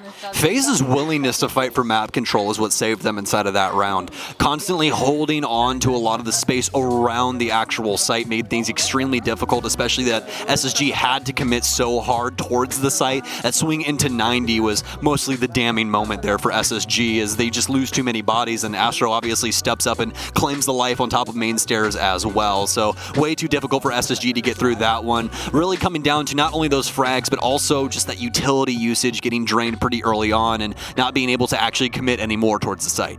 So things look good to start out for Faze on the defensive side. We're going to get another 6 pick for them. Oh, and Ella coming into the fold here as well for Faze. This Cyber's going to bring that in once again. This will be for a trophy statuary hold as well, so a couple positions where the Ella could actually be quite useful, specifically depending on the type of gun that was brought in. I'm pretty sure that's the... Yep, I can hear it. That's the FO12. Well, more than likely going to be used to hold a staircase or another hefty choke point leading into the site. You can't do something that... Hey, honestly, Cyber made it easy for me there. I didn't have to like get closer to the monitor or anything. He's just shot it for me, so I immediately knew. Whole magazine into the floor. Yeah, I was like, oh, okay, I guess I know which gun it is now. Oh, and a nice catch on the drone as well there. Makes the job a bit easier when you don't have to worry about the kind of soft destructibility of it when it's a shotgun. Yeah, I really don't have to care about that. It's more, with a shotgun, it's more accuracy through volume than it is anything. You got a lot of pellets flying down range, and I'm interested to see how Cyber's going to play this. Obviously, the bomb site is not kitchen. They're mostly focused on preventing SSG from getting down here and abusing the angles upstairs towards that triple wall. They want to hold on to that for as long as humanly possible. But we could see Faze get away with a lot more than that. If the frags start to come through in a convincing way, then SSG could literally get rid of this round so early here if they end up committing incorrectly. Cyber is obviously going to be making a lot of noise with that shotgun, so it is going to be quite obvious to SSG where he's currently playing from as long as he continues to ring those shots out. Not really any actionable intel at this point for the SSG roster, especially with them putting the large majority of their push, it seems, on the other side of the map for the initial clear. They want to quickly take care of any sort of extended setup that may exist over here inside of AVG, and they're certainly going to find it. Hot pings come out at least on the player holding inside of Aviation, but one more still maintained a position somewhere close to the 90 bookcase shelf as well, so we'll have to see how much of that is going to stay in position. Probably not much of it, as you guys probably caught. There's not really a whole lot of utility there to support those extensions. So yeah, they are immediately going to give up those positions after they get spotted by drones. SSG working their way in here from the south side of the map, pushing north in through AVG and working their way towards bench. This could honestly bode pretty well for them, as Faze really doesn't have anything on site to defend themselves. The biggest thing they could possibly have in the cards is some Grismots to give up the location of SSG and make these gunfights pretty easy if they're actually attentive to when those go off. With a minute and a half remaining though, SSG still has some work to be done. Pretty cheeky camera here from Bullet, as he'll get some great information on these players rappelling up to Master Balcony. Replicating. So we can see once again half the round having gone by here. Obviously the members of Faze trying to use any intel they might be able to gather from that outside camera that was chucked in here. Pretty sure the only one remaining as well here. The first one that was thrown up on the red stair chandelier who already got shot out, and you guys saw that on stream, and I haven't seen a pan over to a second one yet, so I assume that one has also already been deleted by our attackers here, as they're going to bring this down to 1 minute remaining. And it's been a very, very quiet round overall here, save for that little bit of action we had with SSG spotting out the extended players. There we go. Another landmine going right up on top of Bullet here as it takes him out, no problem whatsoever. Going to try to go for a second one here as well. This one, for the most part, is just to clear out a utility, I do believe. However, as the members of SSG are inching closer and closer to the site, and Fultz, however, taking a little bit of extra damage as he drifts just a tad too close to the smoke. Thankfully, he's got ability to heal, so he'll get himself right back up. Sailing a little bit too close to the sun here. Hopefully SSG has some information as to what's going on inside of the site, because Faze have a lot of traps set up for them. Some serious shots coming onto Rampy as well. Not prepared for Astro to swing that in the current moment. The shotgun does not care if a Grismont mine goes off in front of it either. And oh my God, Cyber just swings it with the Evo and dusts the man hopping right inside a bore. So some great stuff coming out right there to shut it all down. And although it was fairly close, SSG trying to keep their distance up until the very end of it. They are eventually just forced into an execution where Faze has no problem whatsoever shutting it down. SSG bit of a weak stance showing up here for the first 2 rounds. So we're going to have to see what they can try to do to rebound this. So far, it is 2 rounds handily in the favor of Faze. Yeah, first round it was the utility usage. Second round it was the info and the entry. Just not able to get anything done. Yes, they get the kill onto Bullet, but Bullet really didn't matter when it came to the actual site defense. That was the biggest thing there. So for Faze, very well done, especially from Cyber in the way that he played with his aggression and that shotgun. That's just something that you can't account for when it comes to executing into a site. So for SSG, difficult rounds for them, but hopefully they can right the ship here. Not very many kills coming for them, but definitely something that they can fix inside of this one as Faze is going to their last site inside of the site triangle. It'll be kitchen for this one. Oh, don't get to see that one too often. And we're going to see opening made through the little Whole closet. thing, Souls? I think he's going to play from behind the wall in front of him. And he's, You mean the one that's like directly behind him? Yeah, inside right of here, China? right here, yeah. Oh, I gotcha. they're going to have to do more destruction, though, if they're going to use that angle. So Also, they don't have anything to really prevent anyone from just pushing inside of mud, so that's a little scary. But, I mean, it is what it is. Going to have the counter angle at least in from kitchen. It's going to make it difficult to play around Tetris for Faze if things end up breaking down in an unorthodox way. I mean, SSG could do quite a bit with that just based off the positioning, but obviously Faze have strategy built around that, so I'm not too worried about it at the end of the day. Just something to point out to you guys at home. So as we start to see some of the presence roam in from SSG, it's just going to be the Gemini clone coming out there from Houghton. It'll get caught pretty quickly there, only sees the player on the stairs. Bullet does get caught out by a drone here as he's lurking around near library, but he too is quickly going to dispatch of that. But we'll have to change positions now due to him being spotted out, or at least we'll have to move eventually. See another lurk coming in. The Nook has made a return here on Fultz as well. They're going to use that to creep in through the basement and maybe sneak off a kill or two against an unsuspecting member of Faze if they can close the gap against him. You can see, for instance, the breaches, which normally would have been used for Faze's rotations. You can see Fultz trying to contemplate the way to go about this. And that's another nade coming in strong for SSG. They're just hitting the streak with these at this point as they pulled off one of the last round as well. So some beautiful stuff here of SSG making the maximum use out of their utility. I simply cannot hold myself back whenever I see someone about to land a long-distance frag grenade or bounce one of them off the floor and end up getting a frag. Fultz has gotten away with murder constantly. We talked about how that was going to happen, and he just waltzes right up. It's just truly, oh my god, cameraman! Keeping the SMG-11 inside the box. He takes down Rampy, and that was exactly the answer they needed in the moment. Not going to be the tying frag, but definitely one that'll make SSG think about what their next move is going to be. Have to worry about this top hold still, but could obviously have some cheeky things still happen with Fultz. Although they do know the Nook is in play, it's still a difficult thing to play around simply because he muffles his movement, and that's something that as a high-tier Siege player, you abuse all of the time. Your audio is key to your playstyle. A great pick coming out there, and a very much needed one as well, as we were going to be down to 5v3 had they not been able to find that kill for themselves. You can see Fultz working his way back up to the first floor to try and figure out where these players are positioned at. And oh, so unfortunate for Cameraman. Tried to hide in plain sight over here. But unfortunately, he's going to get caught out by standing too close to the window there, getting caught in the spray as they try to open it for themselves. SSG, some great damage now onto a third member, and very well the capability to easily take out Cameraman if they try to go for that nade. They just don't have the confidence to chuck it in as of yet, as they haven't confirmed his position is still close by. It's even higher IQ, John. It's the mind games. Pull the pin, make him think you're holding it, get the gun back out, fry him if he tries to peek. But they'll commit to the frag this time as Fultz will step out into the angle. He'll be able to down Cameraman, and he's seen the foot. He knows what he's done, and then it's down to only 2 members inside of the site. He'll shoot him through the wall just for the confirmation to make sure there's no human drone laying on the floor. And with 15 seconds remaining, SSG have got to get into the site. But here's the issue. With a very low amount of time, it's completely possible that Faze is able to stem this. Cyber, he's actually been blinded, and he's not checked! SSG, though, will clean it up. That was a scary one there, but luckily, Fultz exists, and he can kill both of them with his own hands. Yeah, a much cleaner early round allows for SSG to quickly contain what could have been a very scary situation there in those final seconds.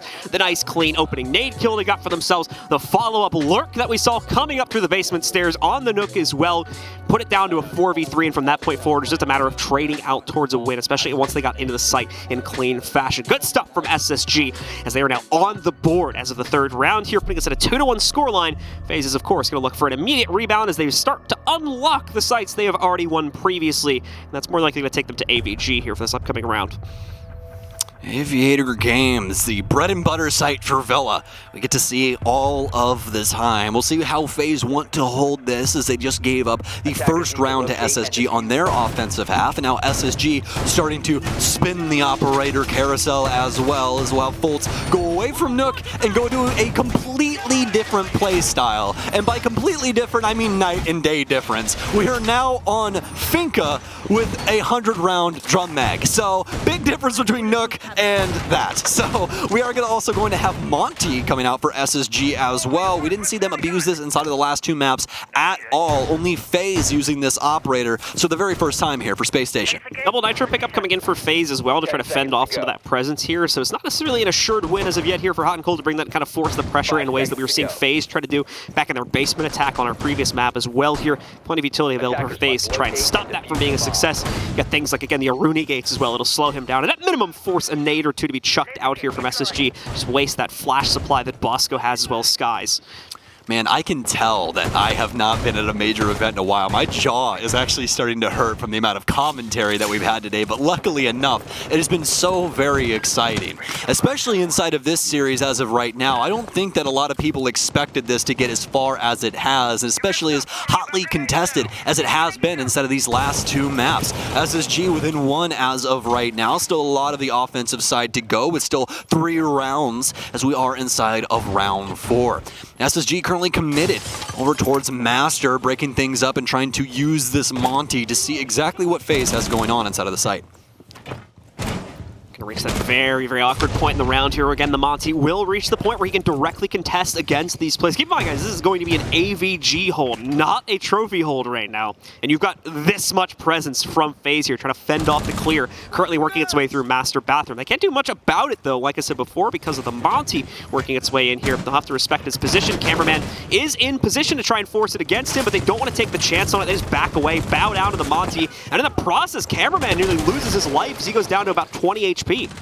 And that right there is the beauty of Montang. There's really nothing that they can do to him in that moment. He just has to walk at them. That was the most straightforward thing out of anything Hot and Cold could have done, and it actually deals some very serious damage to Cameraman. He's going to transition to the bottom floor here and more than likely try and play around some shotgun holes and what have you. Doesn't have the nitro cell to be able to blow anybody up, but still can do some serious damage to anybody on the entry, especially if he's trying to play around these doors. There's plenty of soft destruction for him to abuse down low, so he could catch Hot and Cold's legs as he tries to walk in.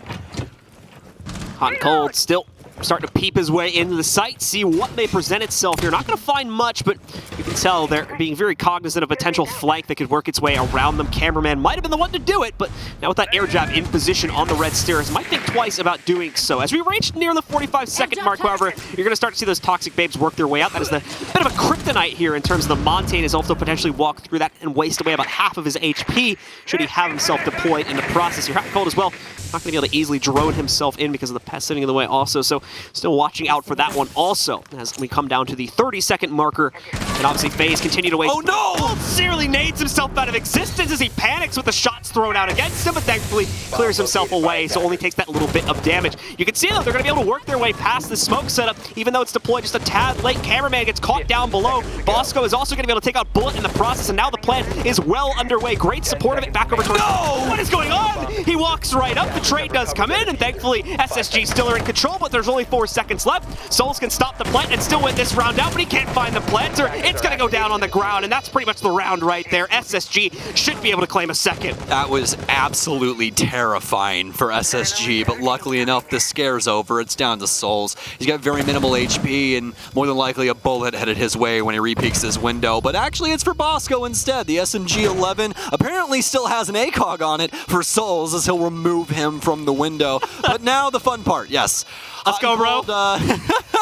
This is Put him up. It's like basically going to the gym and just like hitting the bag. That's all he's doing right now. There's really nothing that he can do inside of this position. No smokes to play. Someone's more than likely going to try and wrap soon, but this is all she wrote. The timer's already hit its moment, and Fultz will be able to claim the last kill. Monty getting SSG through round 4.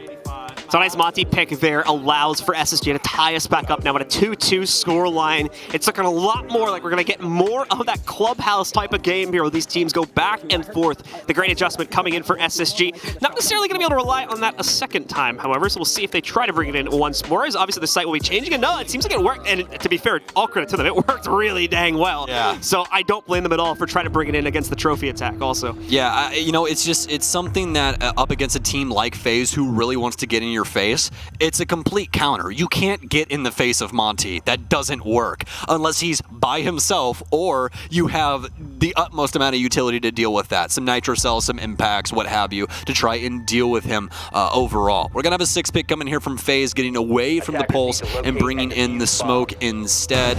Honestly, that's not going to be that big of a surprise to SSG.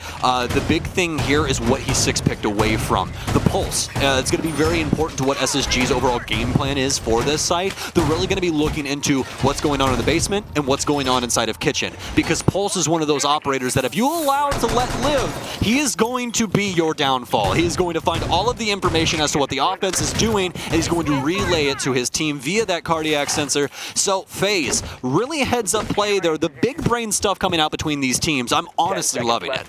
Absolutely riveting stuff coming out here as SSG Riveting really want to work. 5 seconds remaining.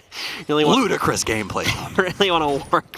Sorry. It's getting late. I'm Objective is to locate a stretching the bomb and vocabulary at defuse this point. But either way, SSG are really wanting to try and push themselves into pole position to be able to make sure they come out of the top of this group and get finding the early victory versus Faze. Arguably one of the toughest matchups they'll have inside of this group is certainly going to be a good way to swing through the rest of this group stage over the next 4 days. Away from that, got them slowly making progress here. It's looking like the Monty is just going to go for a sweep and clear over towards dining room. We would occasionally sometimes have players extended into this position, but it looks like Faze is not going to have anyone there this time, so it'll be very casual for SSG as they waltz their way through that at the opener here. Yeah, you really don't want anyone to be playing that space in the current moment of Siege just because of how often people are bringing just the most immense amount of frag grenades. They'll clear that utility and blow you sky high in a moment. So we haven't really been seeing too many people commit to like closet plays and stuff like that as of late just simply because of that, but that doesn't mean that it can't happen.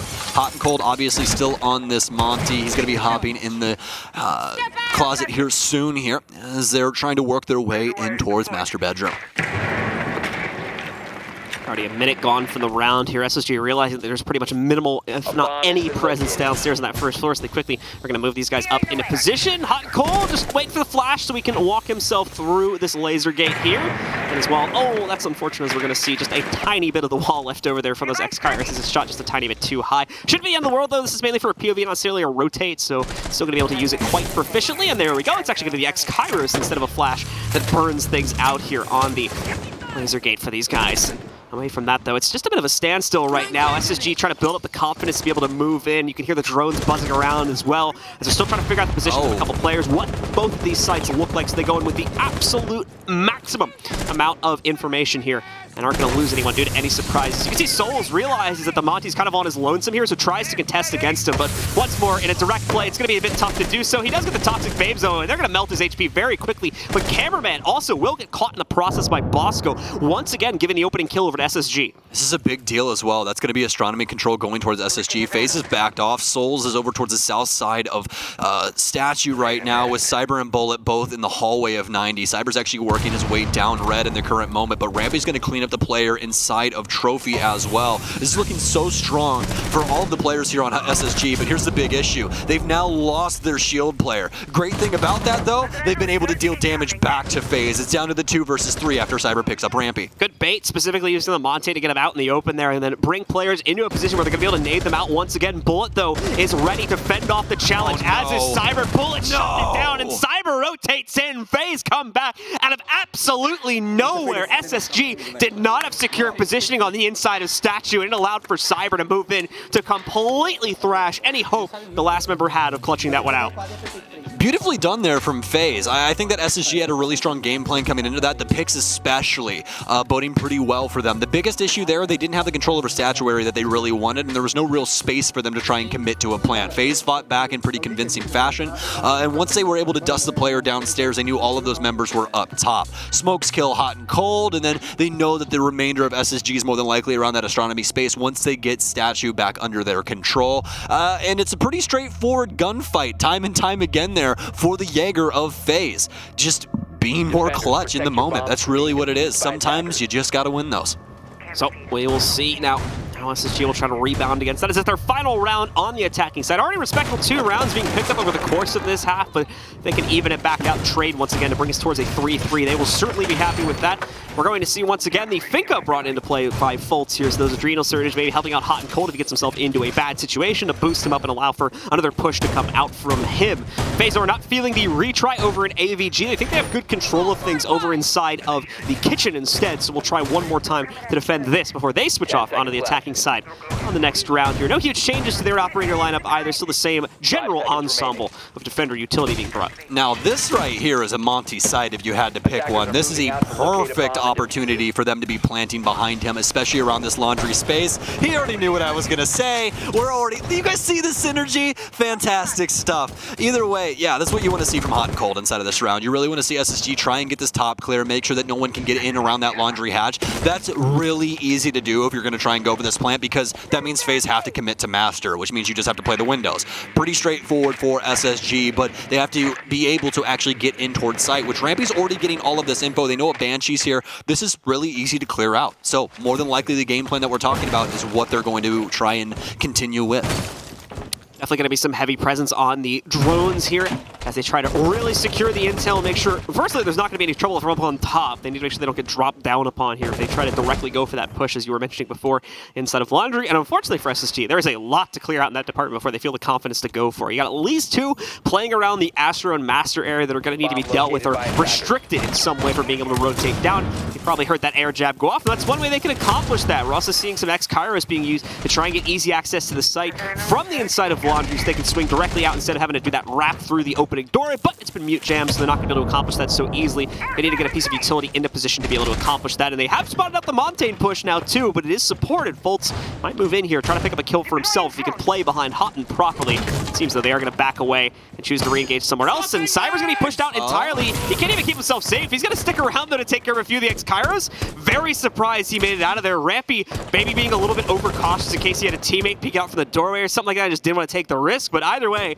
it works into the benefit of Cyber as he's allowed to get away scot-free. I'm very surprised that Cyber lives right there. I'm right along with you, but it is what it is. Both of these teams trying to keep themselves alive for this last minute and see if they can either thwart the execute or get this execute to go off without a hitch. Luckily enough for SSG, there's 0 damage dealt to them. Cyber's going to use his last smoke here, so no longer preventing anything from going on when it comes down to this plan. It's going to be up to Bullet and Souls, especially with Hot and Cold, more than likely going to be playing defense for whoever tries to put this case down. Hot and Cold's going to take a little bit of damage just because he did end up moving through with that unshielded play here. Fultz also, what in God's name was that? What just happened? What just happened? Somebody please stop this. Okay, well, back and forth, Hot and Cold and it ends up hip-firing Rampy, and Fultz is going to be able to get the kill. The comms there, just not fluid. I don't know how that ended up breaking down, but now Super, or rather Astro, is going to be able to move in on the rear end. Sky's going to be able to pick up a kill as well, but he's been dusted. It's up to Hot and Cold inside of a 1 versus 2, and he can't win that either. Faze get away with this round, and I'm flustered. SSG has to be flustered as well. What the hell was that? Who knew it was CCTV Part 2? John, I don't even know what to say about that. I don't know how the comms devolved so much that Houghton is literally staring at a man in tarps, and Fultz is fully committed to looking at kitchen. Yeah, Fultz just like staring at the wall as well as he works his way in there. It seemed like he got like lost for a second or something. Like, I'm not really sure what happened there with him. Tunnel vision was hard. Yeah, that was very, very strange. Could have been much cleaner. SSG had every right to move in and take full control for themselves as well. There seemed like they had it built up well, but the prone from the Monty. yeah. Hilarious. That's some Anakin gameplay from Cyclops. The pieces just fell apart, unfortunately, for SSG as they try to make that attack work. So Faze plays into their favor ultimately as they take the lead coming off of their defensive half. Just barely, though, at 4-2 here. Minimum advantage they can walk away with outside of that one. And now going to still need to leverage at least half of the remaining rounds here to be able to take control of this map. Well, it was round 9 for you and I on Clubhouse, but now it's round 6 that makes my frontal lobe melt. So hopefully round 7 can bring us back here, especially for North America's sake, because that's not something that you expect out of a championship roster, or at least one that's fighting to have a championship. Like we were saying before, though, it is getting late. Once again, these guys have been playing for nearly 3 hours at this point, so mistakes like that, stamina. Yeah, mistakes like that I think are going to start to be made here as you kind of, to a certain extent, games like this become a slight war of attrition. I think it's much more applicable to like best of 5s and whatnot, but this can sometimes happen here, especially as these games will run a little bit later into the evening as we're just crossing 10 o'clock local time here now. Yeah, always got to commit to that, or not commit, but always got to be considerate of that jet lag like you and I were talking about before. It's a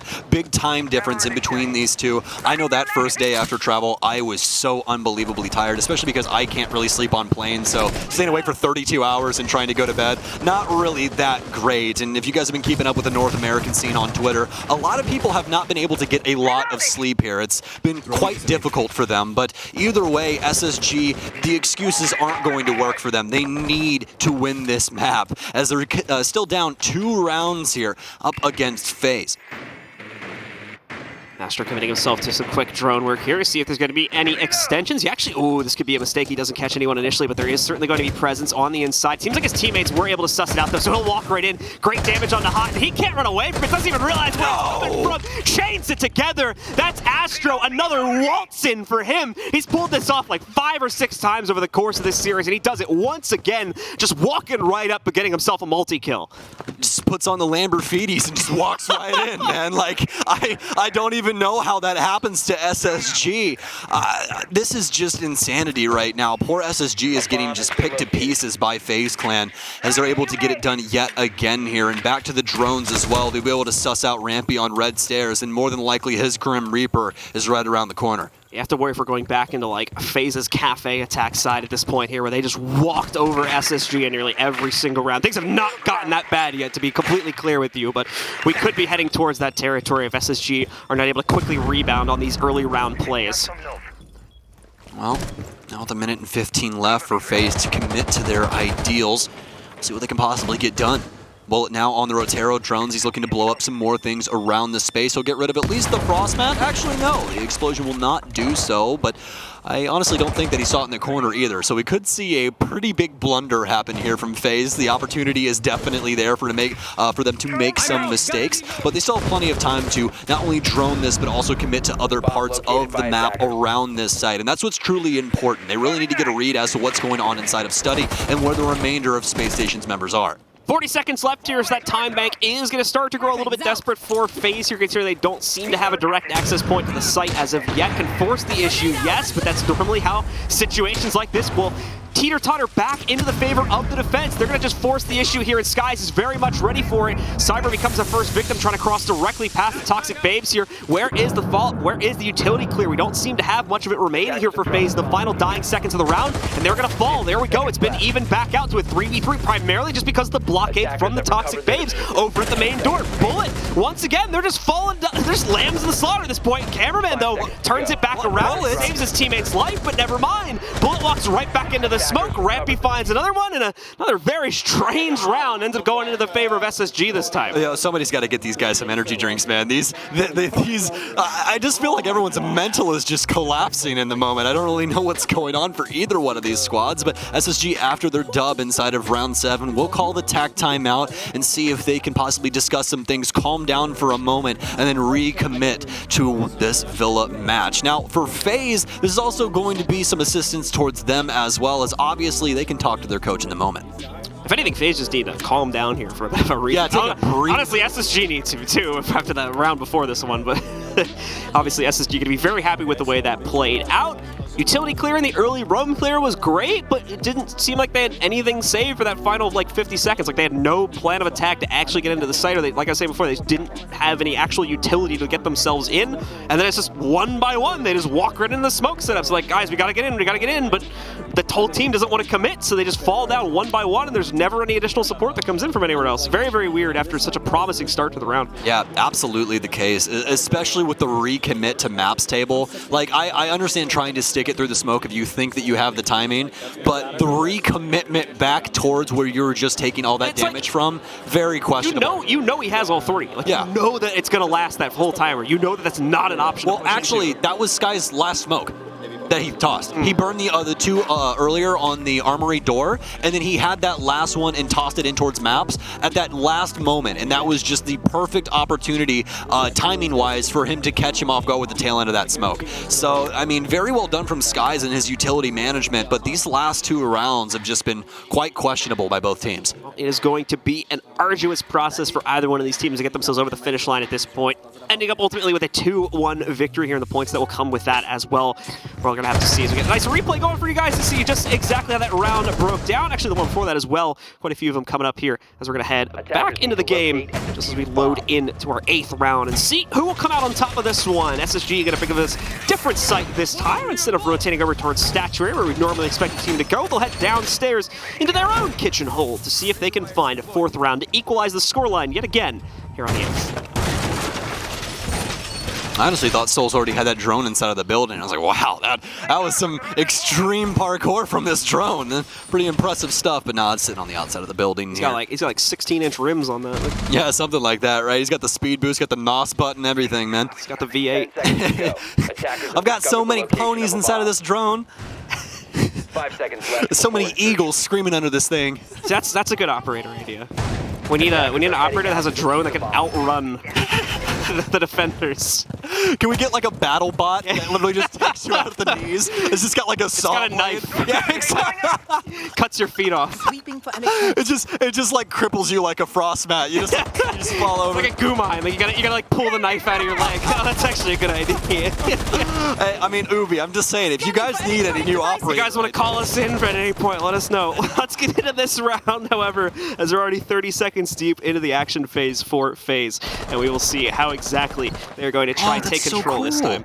Oh, I'm so sorry, but the IQ's utility, I didn't realize that they had changed up the peripheral a little bit. I actually had ended up forgetting about that because we don't get to see IQ that often anymore. Yep. It shows you like what it is. Yeah, when you aim at it, that's actually so cool. I really like that a lot. So he's able to identify that black eye camera is in the positioning that it was and feed that back to his team. So pretty cool stuff here coming out from Cyber, and thank you, Ubi, for doing that, because that's a pretty cool thing for IQ. So a good find from Bullet here as he's going to be able to open things up very quickly, and oh, how smooth was that? The opening of the Maverick line and the immediate follow-through onto the kill. That's 2 players dead already from SSG. Faze are not happy with the way that last round played out, and they want to speed run the number 8 here to quickly get back in control. Have the info game here with Cyber moving through to clean up all of these cameras. Nitrocell out now, but that should more than likely be read by the IQ as well. Cyber just simply waiting. And exactly that. The Nitrocell goes off, but it's not going to do a damn thing to anybody upstairs. Now, the scary thing is this is exactly how the last round started out as well for FaZe, and we thought that they were going to take it quite handedly. Obviously did not go that way. Round 8 could still be in the bag for SSG if they're able to slow down FaZe, and it could be the answer here from Fultz, as he'll be able to not only kill one, but he also gets the case down upstairs. Great read. Rampy's able to equalize, and as I said, do not count him out just yet. I was about to say, too, I was like, all right, a little different this time because they did get the smoke in the opening volley, so at least the delay potential is much, much better for FaZe here because they don't have to worry about those smokes blocking their only point of access. They can, to some extent, force the issue if they absolutely have to, which to some extent it's looking like it may become the case here yet again, as they're currently stuck outside of Laundry with only one other player upstairs, who I believe is going to be regrouping with them now as well.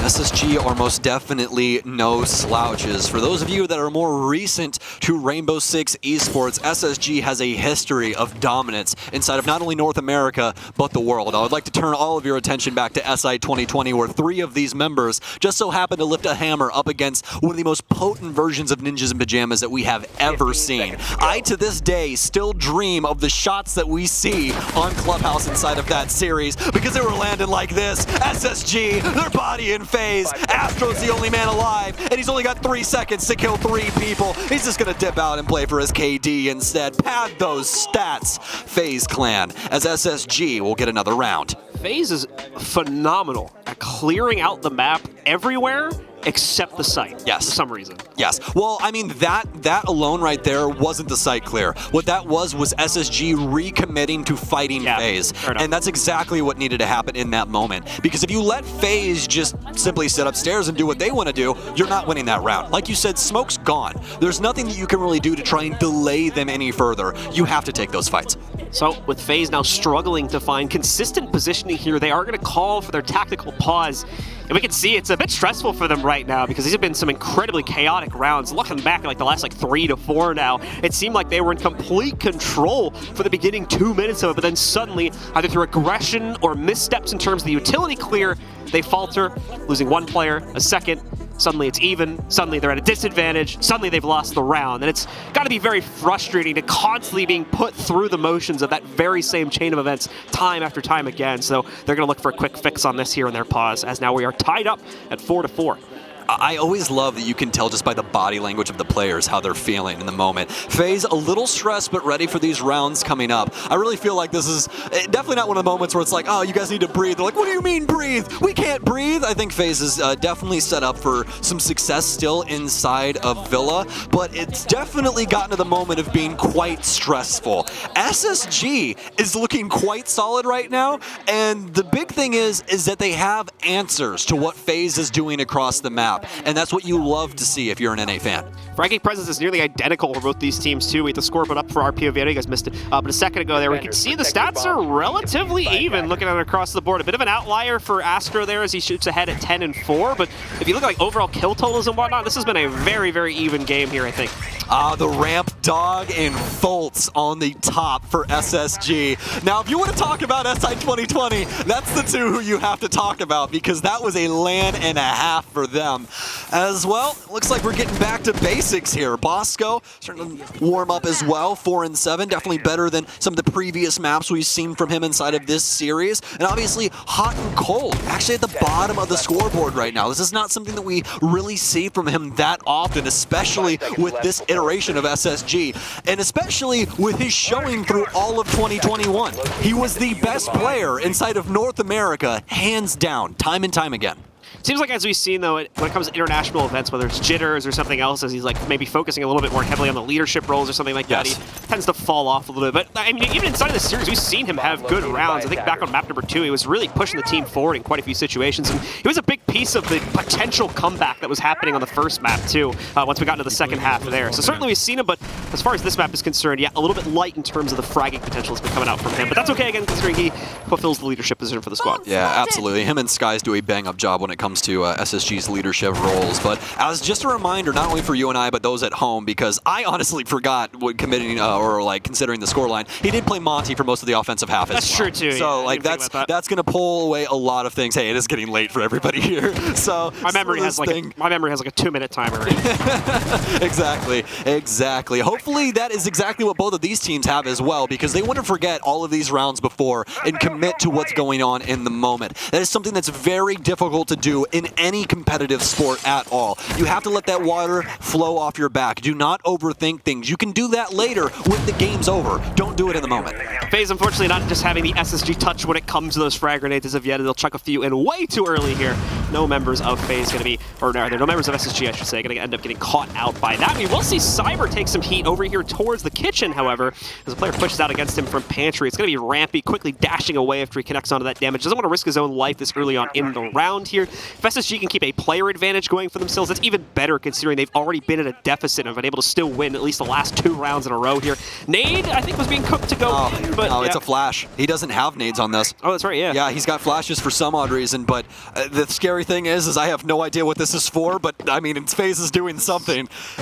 Looks like it's going to be just a hop of some kind. We'll see. Obviously not from up here, but like from master push. Yeah, I feel like they're going to try and flash out the guy playing inside of Trophy. Hot and cold. What a shot onto cameraman. Walks right into the Vector. Here we go. Here we go. You never see this. Who commits to the rappel inside of red? Astro. He's going to back off. I believe Souls also has plant inside of Trophy, or rather statuary, in between the bomb and the actual statue in the middle of the space. Souls, he's continuing to push forward as well. He doesn't see him, and Skies gets away with the case inside a split. Skies is going to be hidden by Oh my the outside God! walls of the scope, and he gets a second one as well. The case is down to the ground. He's got full control, and he's on the SMG-11 to shut down the last player. Faze had the sight in their hands, but they over-regress, trying to clear out Trophy and end up paying the ultimate price for it as SSG now takes the lead away from them. I will take a Skies pop-off any day of the week. You want to talk about an energetic player, it's that man sitting in the middle chair, the IGL for Space Station Gaming. Folks, I want to throw it back just for a second. This guy is not just an IGL. This is one of the mainstay fraggers from the Xbox days, from when he committed over to PC with Elevate. So many different iterations of Skies being dominant inside of these fragging positions. He can get it done in any role, though, and he proves it yet again here. Faze taking a point out of the SSG playbook now here in terms of their 6 pick. They're bringing the Nook into play. Here's something that I believe we'd only seen SSG use on their attacks prior to this point. Used it quite often, actually, both on this map and our first one on Kafe. So we're going to see how it fares for Cyber and the rest of Faze as they'll try to lurk it in more than likely through the basement and see if they can sneak off some kills through an alternate flank angle. We're back to AVG, and the meanwhile, things have already gone well here for SSG, as you saw before. This is where Faze failed to clear out the utility and just waltzed into multiple smoke setups there, giving away at least 3 players to it, as well as a massive advantage they built up earlier on in the round. Need to course correct that. We're going to have to wait and see if they can accomplish that. SSG is getting very, very close to map point. Yeah, you cannot be losing rounds like that when you're up 2 bodies by simply committing incorrectly. It was a very strange round for Faze, and I'm sure that they are fully committed to trying to fix that. But as of right now, Space Station Gaming in the lead. They're 2 rounds away from closing this out inside of regulation. Cameraman, as well as the rest of Faze, now out and about on the boat here, as they'll be committing themselves towards the map very soon. Obviously a slow build up here for Faze with the issues they've run into over the past couple of rounds here. They do not want to get put into a position where they have to fight from the back foot yet again. Already on the back foot of the scoreboard here, so going to try to play this very carefully, more than likely in the opening seconds. Bullet sneaking in, that Matero drone. I think he wanted to go for the barbed wire. Oh, and did he get all of that too? Nicely positioned as he sneaks that one right in. That's at least 3 pieces of utility getting deleted by that single drone. Very well done. Yeah, that really sucks for Rampy as well. He was very attentive to what was going on the stairwell, but the cheeky little jump there from Bullet just gets it in range to take out that full set of utility on main, and that's going to make it a lot more difficult for Space Station to try and play around that space. What in God's name was that? Cameraman, he literally swings in like Spider-Man. There was about to be a nitro thrown at him too. Moscow's got to be so upset right now because of the way that played out. He literally had him in his hands, did the 360, and suddenly when he turned back, it was like a magic trick. It's like suddenly he's there. It's just so much noise going on that they have no idea what's actually going on inside of 90, and this is a completely different phase. But this is also a completely different Bolts. He takes down Cyber, a flank from Hot and Cold. He'll be able to get Souls as well. It's a 3 versus 3. They have case control inside of Bench, and also Cameraman's been bodied by Skies. They can't do anything right, even though they take control of 90 in such a convincing way. Faze cannot control the chaos, it seems. Bolts and Astro sit literally on opposite ends of a wall from each other. Astro seems to be somewhat aware of it, but no, gonna lurk in. Thankfully, the vault door blocking the POV for Bolt, so he's not gonna realize it just isn't yet, but the scope, again, causing a death of a member of Faze as Skies is gonna be able to hide inside of it for at least the 3rd time we've seen it now. He's very low, but there's only 1 player left to take out. Bullet will get the better of him, and it puts it into a 1v2, so the round is not done yet, but the remaining 2 players at SSG are smart. They are playing for that case control. They are not going to waste any time trying to fight this guy out in the open. They'll just wait this one out, play the OBJ that they have control over, and if need be, just wait out this remaining 35 seconds here. Oh, Terra Drone going to work its way in, though, so some intel potentially going to come out from Bullet as a result of this one. He'll sneak it right in, be able to use this as well as it works its way forward there. Not going to be able to immediately suss out the position of either player, but as he works in, it's the double peek from SSG, and they have no problem shutting it down as they put him right in the middle of the sandwich. There's a reason that Lycan is tapping the shoulder of Skies right now. If there was somebody that needed to come alive, it's Skies in the moment. Everybody else seems like their tank is just getting to that moment of drained, and he's hit this second wind, and is just bodying Faze members left and right. They can't seemingly do anything against this man to shut him down in any convincing way. Yeah, he loses his life to the player inside of, Bar there, but it doesn't matter. The damage had already been done, and it had been done by Skies. What time is it back in Vegas right now? I can tell you, actually. Oh, it's like 1 p.m. Everybody's just waking up. Yeah, it actually is. That might actually be why Skies is going off right now.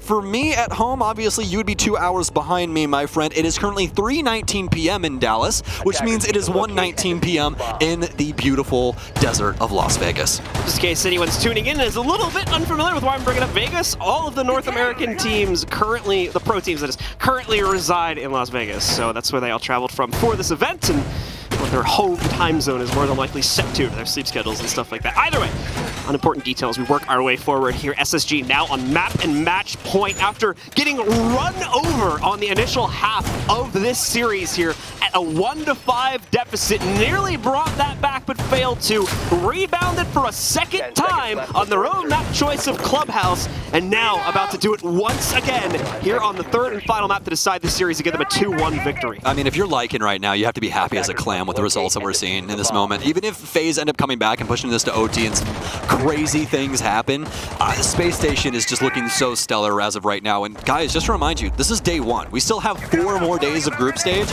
and that's not even the main stage. There's so much Siege to be played here, and to have SSG in form like this, you have got to be excited for the future. So let's see if SSG can get it done. One final hold is all they need.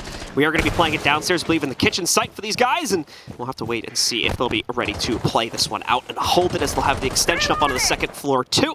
Soul seems to be well aware of that. Faults as well, ready to chuck this Nitro Cell. We saw this lead to a very unfortunate turn of events in the previous round here. Hopefully things won't go that way this time, as Fault seems to be ready for the potential play from Souls. Souls as well, probably not going to be too keen on just leaping in there by himself. He does have case control, so if he were to do that, and oh my God, he's going to go. This could be awful. That's the case down. There's no one in the area to retrieve that. Cameraman now has to go for a very aggressive swing. Cyber is well going to need to commit himself to this. It could work as a great distraction here for Cameraman, but he's going to move forward. Cyber was able to trade out onto Fault as he swings out towards the hallway, but Skies is ready for the challenge inside of Gunball. He takes out Cameraman. He's well aware of the play from Astro now on the other side inside of Aviation. So FaZe have lost the plot, it seems. He's got him. He's got 2! In for a second, and now another one sits to the other side. Bosco did help him out with that kill on Bullet, and now Astro will trade, but huge amounts of time is being wasted. Not even to mention player count here. Cyber finally has control over the case again. He's working with Astro as it's brought down to a 2v3, so this round is not over just as of yet. And to correct myself from earlier, we are obviously on a living room hold, my bad. But still, they need to make the descent all the way downstairs now with 1 minute and 20 seconds and still an extra player to eliminate. And personally, I love the site selection here from SSG because it's really throwing a wrench into the cogs of FaZe. This is something that they haven't had to deal with through the entirety of this offensive half just yet, and now they have to try and commit to a completely different plant and completely different play overall in the way that they need to take map control, and that's why we've seen this break down in such a strange manner with people swinging in left and right. But here's the damning thing about FaZe. They are not going down without a fight. This team is so very scrappy, and that's what we love to watch them play Rainbow Six. It's down to the 2 versus 2 with 40 seconds remaining. SSG 1 round away from taking this away from FaZe.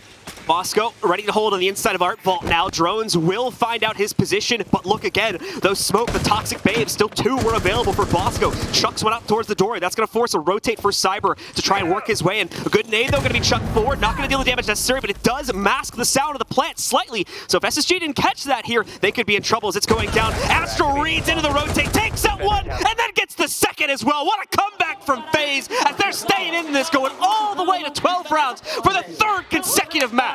It's that Brazilian heart. It just will not stop pumping as FaZe, our previous major champions, will not go silently into the night. Space Station Gaming, you're going to have to do a lot more to put FaZe away. FaZe 1 round away from overtime. 38 rounds will be played out after this one is complete. Because we had 2 overtime rounds on our second round, correct? Indeed. Yeah, so 38 rounds total will be completed after this one, and we could push it up to 41 if we see a response from FaZe yet again on this upcoming round. These guys are playing their hearts out, and as Stokes mentioned multiple times, this is just the group stage. This is largely for our big echelon teams. This is largely just for seeding purposes, as long as you feel the confidence to stay in the top 4 out of 5 for your group. So this is the type of competition competition we're going to be getting in the group stage, I shudder to think of what we will get when we get to the bracket. I'm so very excited. You have no idea. Like, the child inside of me right now is just smiling from ear to ear. This is amazing. This is why we flew halfway across the world to cast some Rainbow Six Siege. This is exactly what everybody wanted to see. And I'm really happy that you and I are the ones that get to bring it to everybody at home. This has been truly incredible, and I hope that this doesn't stop here. I really want to see FaZe pick up this round and force this to overtime. Not because I'm an SSG doubter, but because this deserves it. All right, well, let's see if we will get it, ladies and gentlemen. One final round here inside of regulation. Same rules as before. FaZe wins it. We go to an additional 3 rounds, and best 2 out of 3 takes the map and the series. SSG closes it out, though, and we are done. And SSG will win this series. A 7-5 final map score and a 2-1 overall series score. It is going to be over here in Trophy Statuary as well. SSG wrap themselves back over towards that. Not feeling the confidence to play into that hold back over towards the living room once again here. Had some good play early on, but unfortunately I think things got a little bit too chaotic on that upstairs extension over towards AVG for their liking. So they're going to go to something that they know they can control a little bit better and have already done so earlier in the half over towards Trophy. FaZe calming things down here inside of the opening moments, as previously we'd seen them be quite aggressive inside of this first minute, trying to gather map control very quickly, especially around the 90 space. But this time, as we just said, going to be slow rolling instead of this opener. Cyber working his way into Art Studio. He'll be holding on to main for the time being, but obviously the site all the way across the map instead of Trophy and Statuary. The only person over inside of this space, hot and cold currently. He'll get found by the Gemini. Nitro Cell out just to see if anybody is following that up. Very smart read by him, but nobody home. Nothing to be caught by that, and no damage to follow up any of these plays either. Though we come close to a bit of a contention there between 2 players in the hallway through that rappel. I'm not sure if either one managed to catch it, as it was just a split-second POV before he switched away. By the way, though, it's going to be Souls in that position once again, ready to move himself forward. A nice little nade. Oh man, and the immediate cutoff is hot and cold. Just winces a little bit, trying to back away from the flames, ends up going right into the POV of one of the members of FaZe, and that means they get the first kill this time. Doesn't mean SSG is out of it just yet. So plenty to be done, especially with Fultz and Skies on the board still. Just one of Fultz's most dangerous operators when he's got a hold of it as well with the Maestro. Could see some big plays coming out here. We'll just have to see. Hot and cold to be stuck to the info game for the remainder of this as he sits on the death bench. FaZe trying to clear out the rest of the map and make sure that there's going to be no funny business coming from this basement at all. They want to make sure there's no flanks or anything of the sort coming out of SSG, and luckily enough for them, that is definitely not the case. We do have Skies in a pretty interesting position as of right now, looking for the Nitro Cell out the window, but it's actually Cyber to pick up Rampy, and all of a sudden SSG starting to show some wear.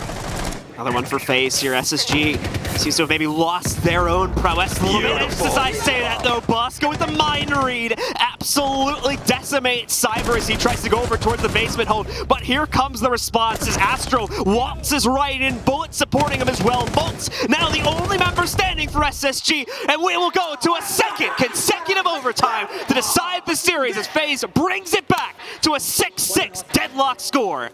Nothing like casting a pretty badass best of 3 at 10:27 on a Tuesday. You know what? I'd say life is pretty good right now. FaZe and SSG, both of these teams giving it their all inside of the group stage right now. I don't know what else you guys want. Are you not entertained? We have 3 rounds remaining for day 1 of SI 2022. Some incredibly epic stuff coming out from just this single matchup.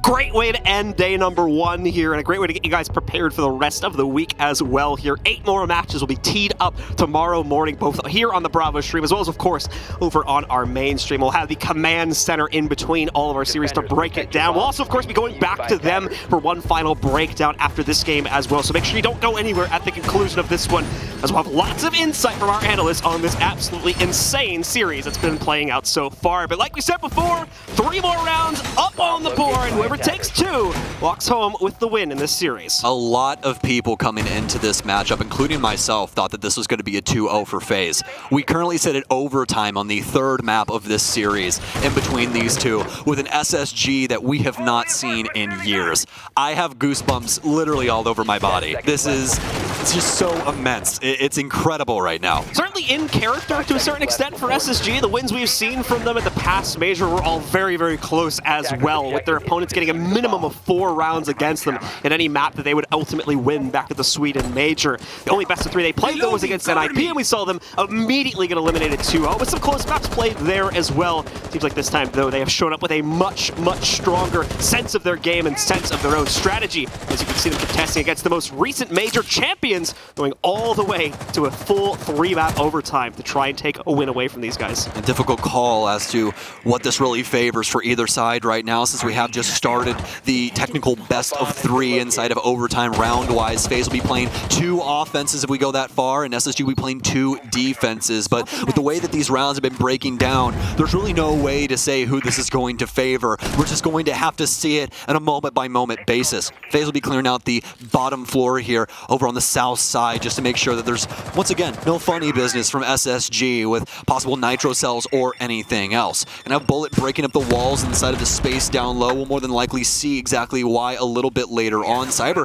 actually with a great read here onto Fultz, although Fultz doesn't know that he's standing on top of a drone. Some shots out towards him from Cyber, but luckily enough for him, they won't connect. They're reading that red stairs repel too here, so we'll see if there's going to be another opportunity for a Faze member to catch SSG. SSG seem to be a little timid at the moment though, and understandably so they will avoid giving themselves away here. We do have the position from Rampy. This was taken up actually by Bosco a couple seconds ago. Obviously the Terror drone moving in is going to take care of the Melusi charge, the Banshee, very quickly, and Rampy now sits with very minimal support here. No shield to write home about. He does have another ADS, that's going to get spotted out, so we should see a member of Faze dump in some flashes to get rid of that very quickly.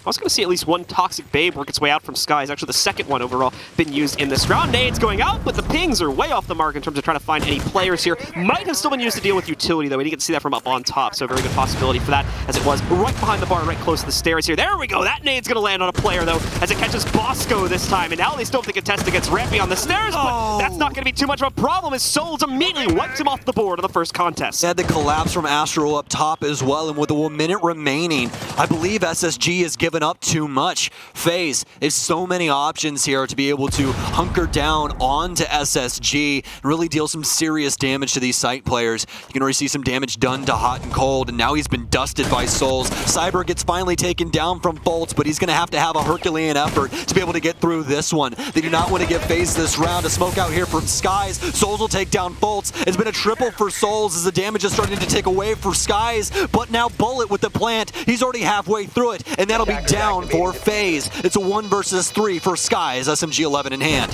Skies unfortunately cannot even get the sights on any of the remaining 3 players there, so he will get outwitted back over by the gun vault, and it's actually the player inside of the study, excuse me, the direct one he was fighting against, that manages to get that kill. Lots of hype being built up here now for Faze. Not only do they win that first round, they win it on the attacking side also, meaning they get their pick of sight, and ultimately the comfortability of playing this defensive round out for potentially the match point of this series.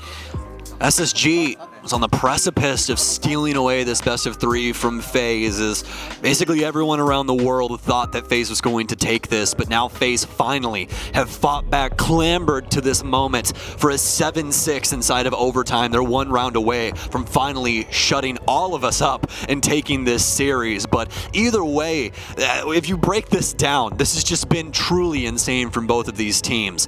SSG, though, now with the hot seat, as they've shifted gears over to the offensive side, we need to see something insane from them. Inside that last round, Faze just allowed to do way too much without any responses. No kills coming through for SSG in any convincing way, especially around the main stairs space. So Faze now sits, like you said, at the precipice here of being able to shut this one down. Still going to see that usual extension made by them with some additional reinforcements to support it over towards AVG. In addition to that, you see a whole plethora of utility going down still on the inside of Astro to prevent that easy rotate for the SSG clan if they decide to move themselves in through that usual clearing route, through the master bedroom, and of course through the bathroom as well here. But like I said before, you can see the reinforcements going down on the walls. A little bit of a POV from Gun Vault to be able to fire out against any potential study pushes as well. Faze once again want to fight early on. It's all about how they control that aggression if they're able to pull it back appropriately in time. Not to mention if they don't get tripped up by any unweighted aggression we might get from SSG going directly towards the site and ignoring the setup.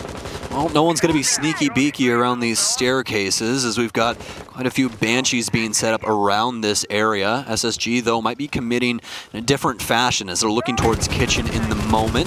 Just seeing if they can possibly get some control here early on. Faze, more than likely, obviously with the setup, looking to see if they would probably commit in towards AVG, but that's obviously not what's going on in the current moment. Hot and Cold will clear out the entirety of the bottom floor with the Gemini, and now SSG will be able to hop in and spring to action.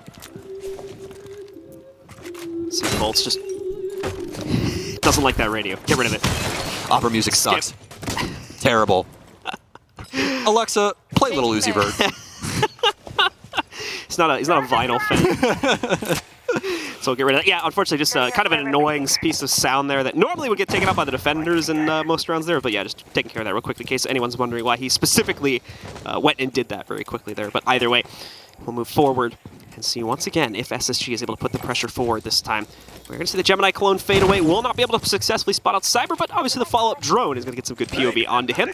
He will have noticed that the clone was down there, so he is going to use, I believe, the first of his Toxic Babes, indeed the first one, to try and block that out in case Faults or Hotton wanted to go for a quick swing up those stairs. Gives Faze a little bit of extra time to put some defenses in this part of the map. Should that be the play, which is starting to look very, very likely with players building up towards it. I doubt it's going to be all three, though. More than likely, like one or two will run. Oh, no way! What? Another bombardment coming in from SSG. The mortar shell lands right below Astro and knocks out the most lethal player so far in this map from Faze. But immediately, there is a response from Cyber as he catches Hotton at the bottom of the Astro stairs. I'll be honest with you, Hotton deserved that. I don't think that nuclear devices are allowed inside of combat. That was actually insane. I did not think Astro was going to die to that frag grenade, but the fragmentation luck from Hotton proves to be quite, plentiful. Either way, SSG, they're going into the dying moments now. 45 seconds. They know that the smoke's playing around Astronomy. Rampy still has some frag grenades to try and deal with this. We'll see if it can land. Hammerman, so much damage dealt to him, but it doesn't hit like we've seen previously. It's a 3 versus 3, and SSG springing to action. We still have some members around the space to try and thwart this, but Bosco has already shifted over towards Master. He must pick up this case and work with the rest of SSG to work in towards the site. The support needs to be there for Cameraman. He's a sidearm shot away from going down, but now they've lost their other teammate as well. Bullet can't connect the shot. Cameraman comes in for the assist, but he's now dead on the ground as well. It's a 1v2 for SSG to survive. Oh! They're gonna find it, folks, with the beautiful swing out to quickly dispatch the last player. The full distance. We will go all rounds in overtime to find our winner for this series. This is insane between these two right now. The energy in the room. And honestly, for a game like this, what it feels like is something that we would see on the main stage. Truly, truly incredible stuff coming out from both squads. It's 7-7 on Villa. We have to have a victor. And where are we going? We're going back to Living Room Library, the hardest site for Faze to fight on their offensive side. I would love to know exactly how many frag grenade kills we've had in this series now, because it is a ludicrous amount. Even just from SSG's point of view alone there, they have to own like 80% of the overall total here. And just how many of them have come from below as well. SSG have been absolute aces with that utility usage. Second to none in terms of their frag capability here. Really, really impressive stuff coming out from them to just dispatch members of Faze without even see them. Yeah, it's pretty nice when you have some mortar shells in your pocket, right? Just be able to toss those up towards the ceiling every once in a while. It's actually really funny with the way that came about as well, where that was being more and more abused. It actually ended up stemming from the utility meta. Obviously, we did end up seeing like frag grenades being used in this way before, but it was paramount to what people were doing inside of that, because you're trying to get rid of Goyo shields in a lot of different places, and those frag grenades are so damning for those positions because you can simply blow them up from below. You don't have to deal with all the utility that they stacked on top of that shield. You can just get rid of it in one foul swoop. So SSG hitting their marks with these frag grenades, and that's why they've been able to extend it all the way to the max round here on Villa. So let's see here, who will come out on top. One final round separates these victors from the losers, at least today in our group stage, and decides who will walk home with a lion's share of points to come outside of this group. Both these teams have really been fighting to the bitter end to try and claim this victory. And it's all going to come down to an SSG hold on the inside of a living room once again. You saw this played before. Faze was able to work their way through this without too much of an issue here and clear things out in what I believe was a 2v1 ending for them. So we'll have to see if SSG will be able to correct their mistakes from the last hold here, specifically being able to hold that extended game either for longer or at least with less deaths than we previously saw. If that ends up going into their favor, we could very well see SSG walk away with the victory here, but FaZe already knows how to handle this strategy, so we might as well see them come out on top. Well, we did end up seeing Astro clutch up the round previously on this site inside of the 2 versus 2. They were committing to the plant right inside of the office space, or rather library, downstairs. Astro in very similar position to the previous round, playing here inside of Art Studio. A lot of rounds still to go, so he's more than likely just going to lurk around this space and see if any of the SSG members want to get risky with their positioning around the map. As for the rest of FaZe, they have to try and see what's going on this top floor. We're already halfway through this round in the current moment, but what's the commitment here for FaZe? It's going to be Astro initially to take down Hot and Cold on main. On goes down. That's going to be, as you said before, main stairs under the full control of FaZe. They're going to quickly work on red as well to potentially pinch out the extended play for both Fultz and his other teammate Skies, playing onto the inside of the AVG extended hold here. Cameraman has reached the top and has full control of the red stairs area. He's going to be very careful here and check to make sure there's no cameras that he has to worry about that might have been hidden here to give intel to those players in sight. Skies as well with some good intel to sneak out. Rampy, however, sneaks out the first kill for SSGs. He's able to trade one against Bullet here. So much intel coming from this Yokai drone right now. They know exactly where 2 players are positioned now. You can see the yellow pings coming out against them. Fultz has wrapped himself down to try and kill that player a little bit late to the party, but no, goes outside here, gets the shot against Astro. At least it looked like a headshot, but no connection. And immediately Astro adrenal surges himself back up, but a quick adjustment from Fultz still gets him that kill, this time against Cyber. And Astro, though, going to try to move in, try to force the issue. It won't work, and suddenly the round is over, the series is over, and SSG have come out on top. Space Station Gaming and a best of 3 up against our major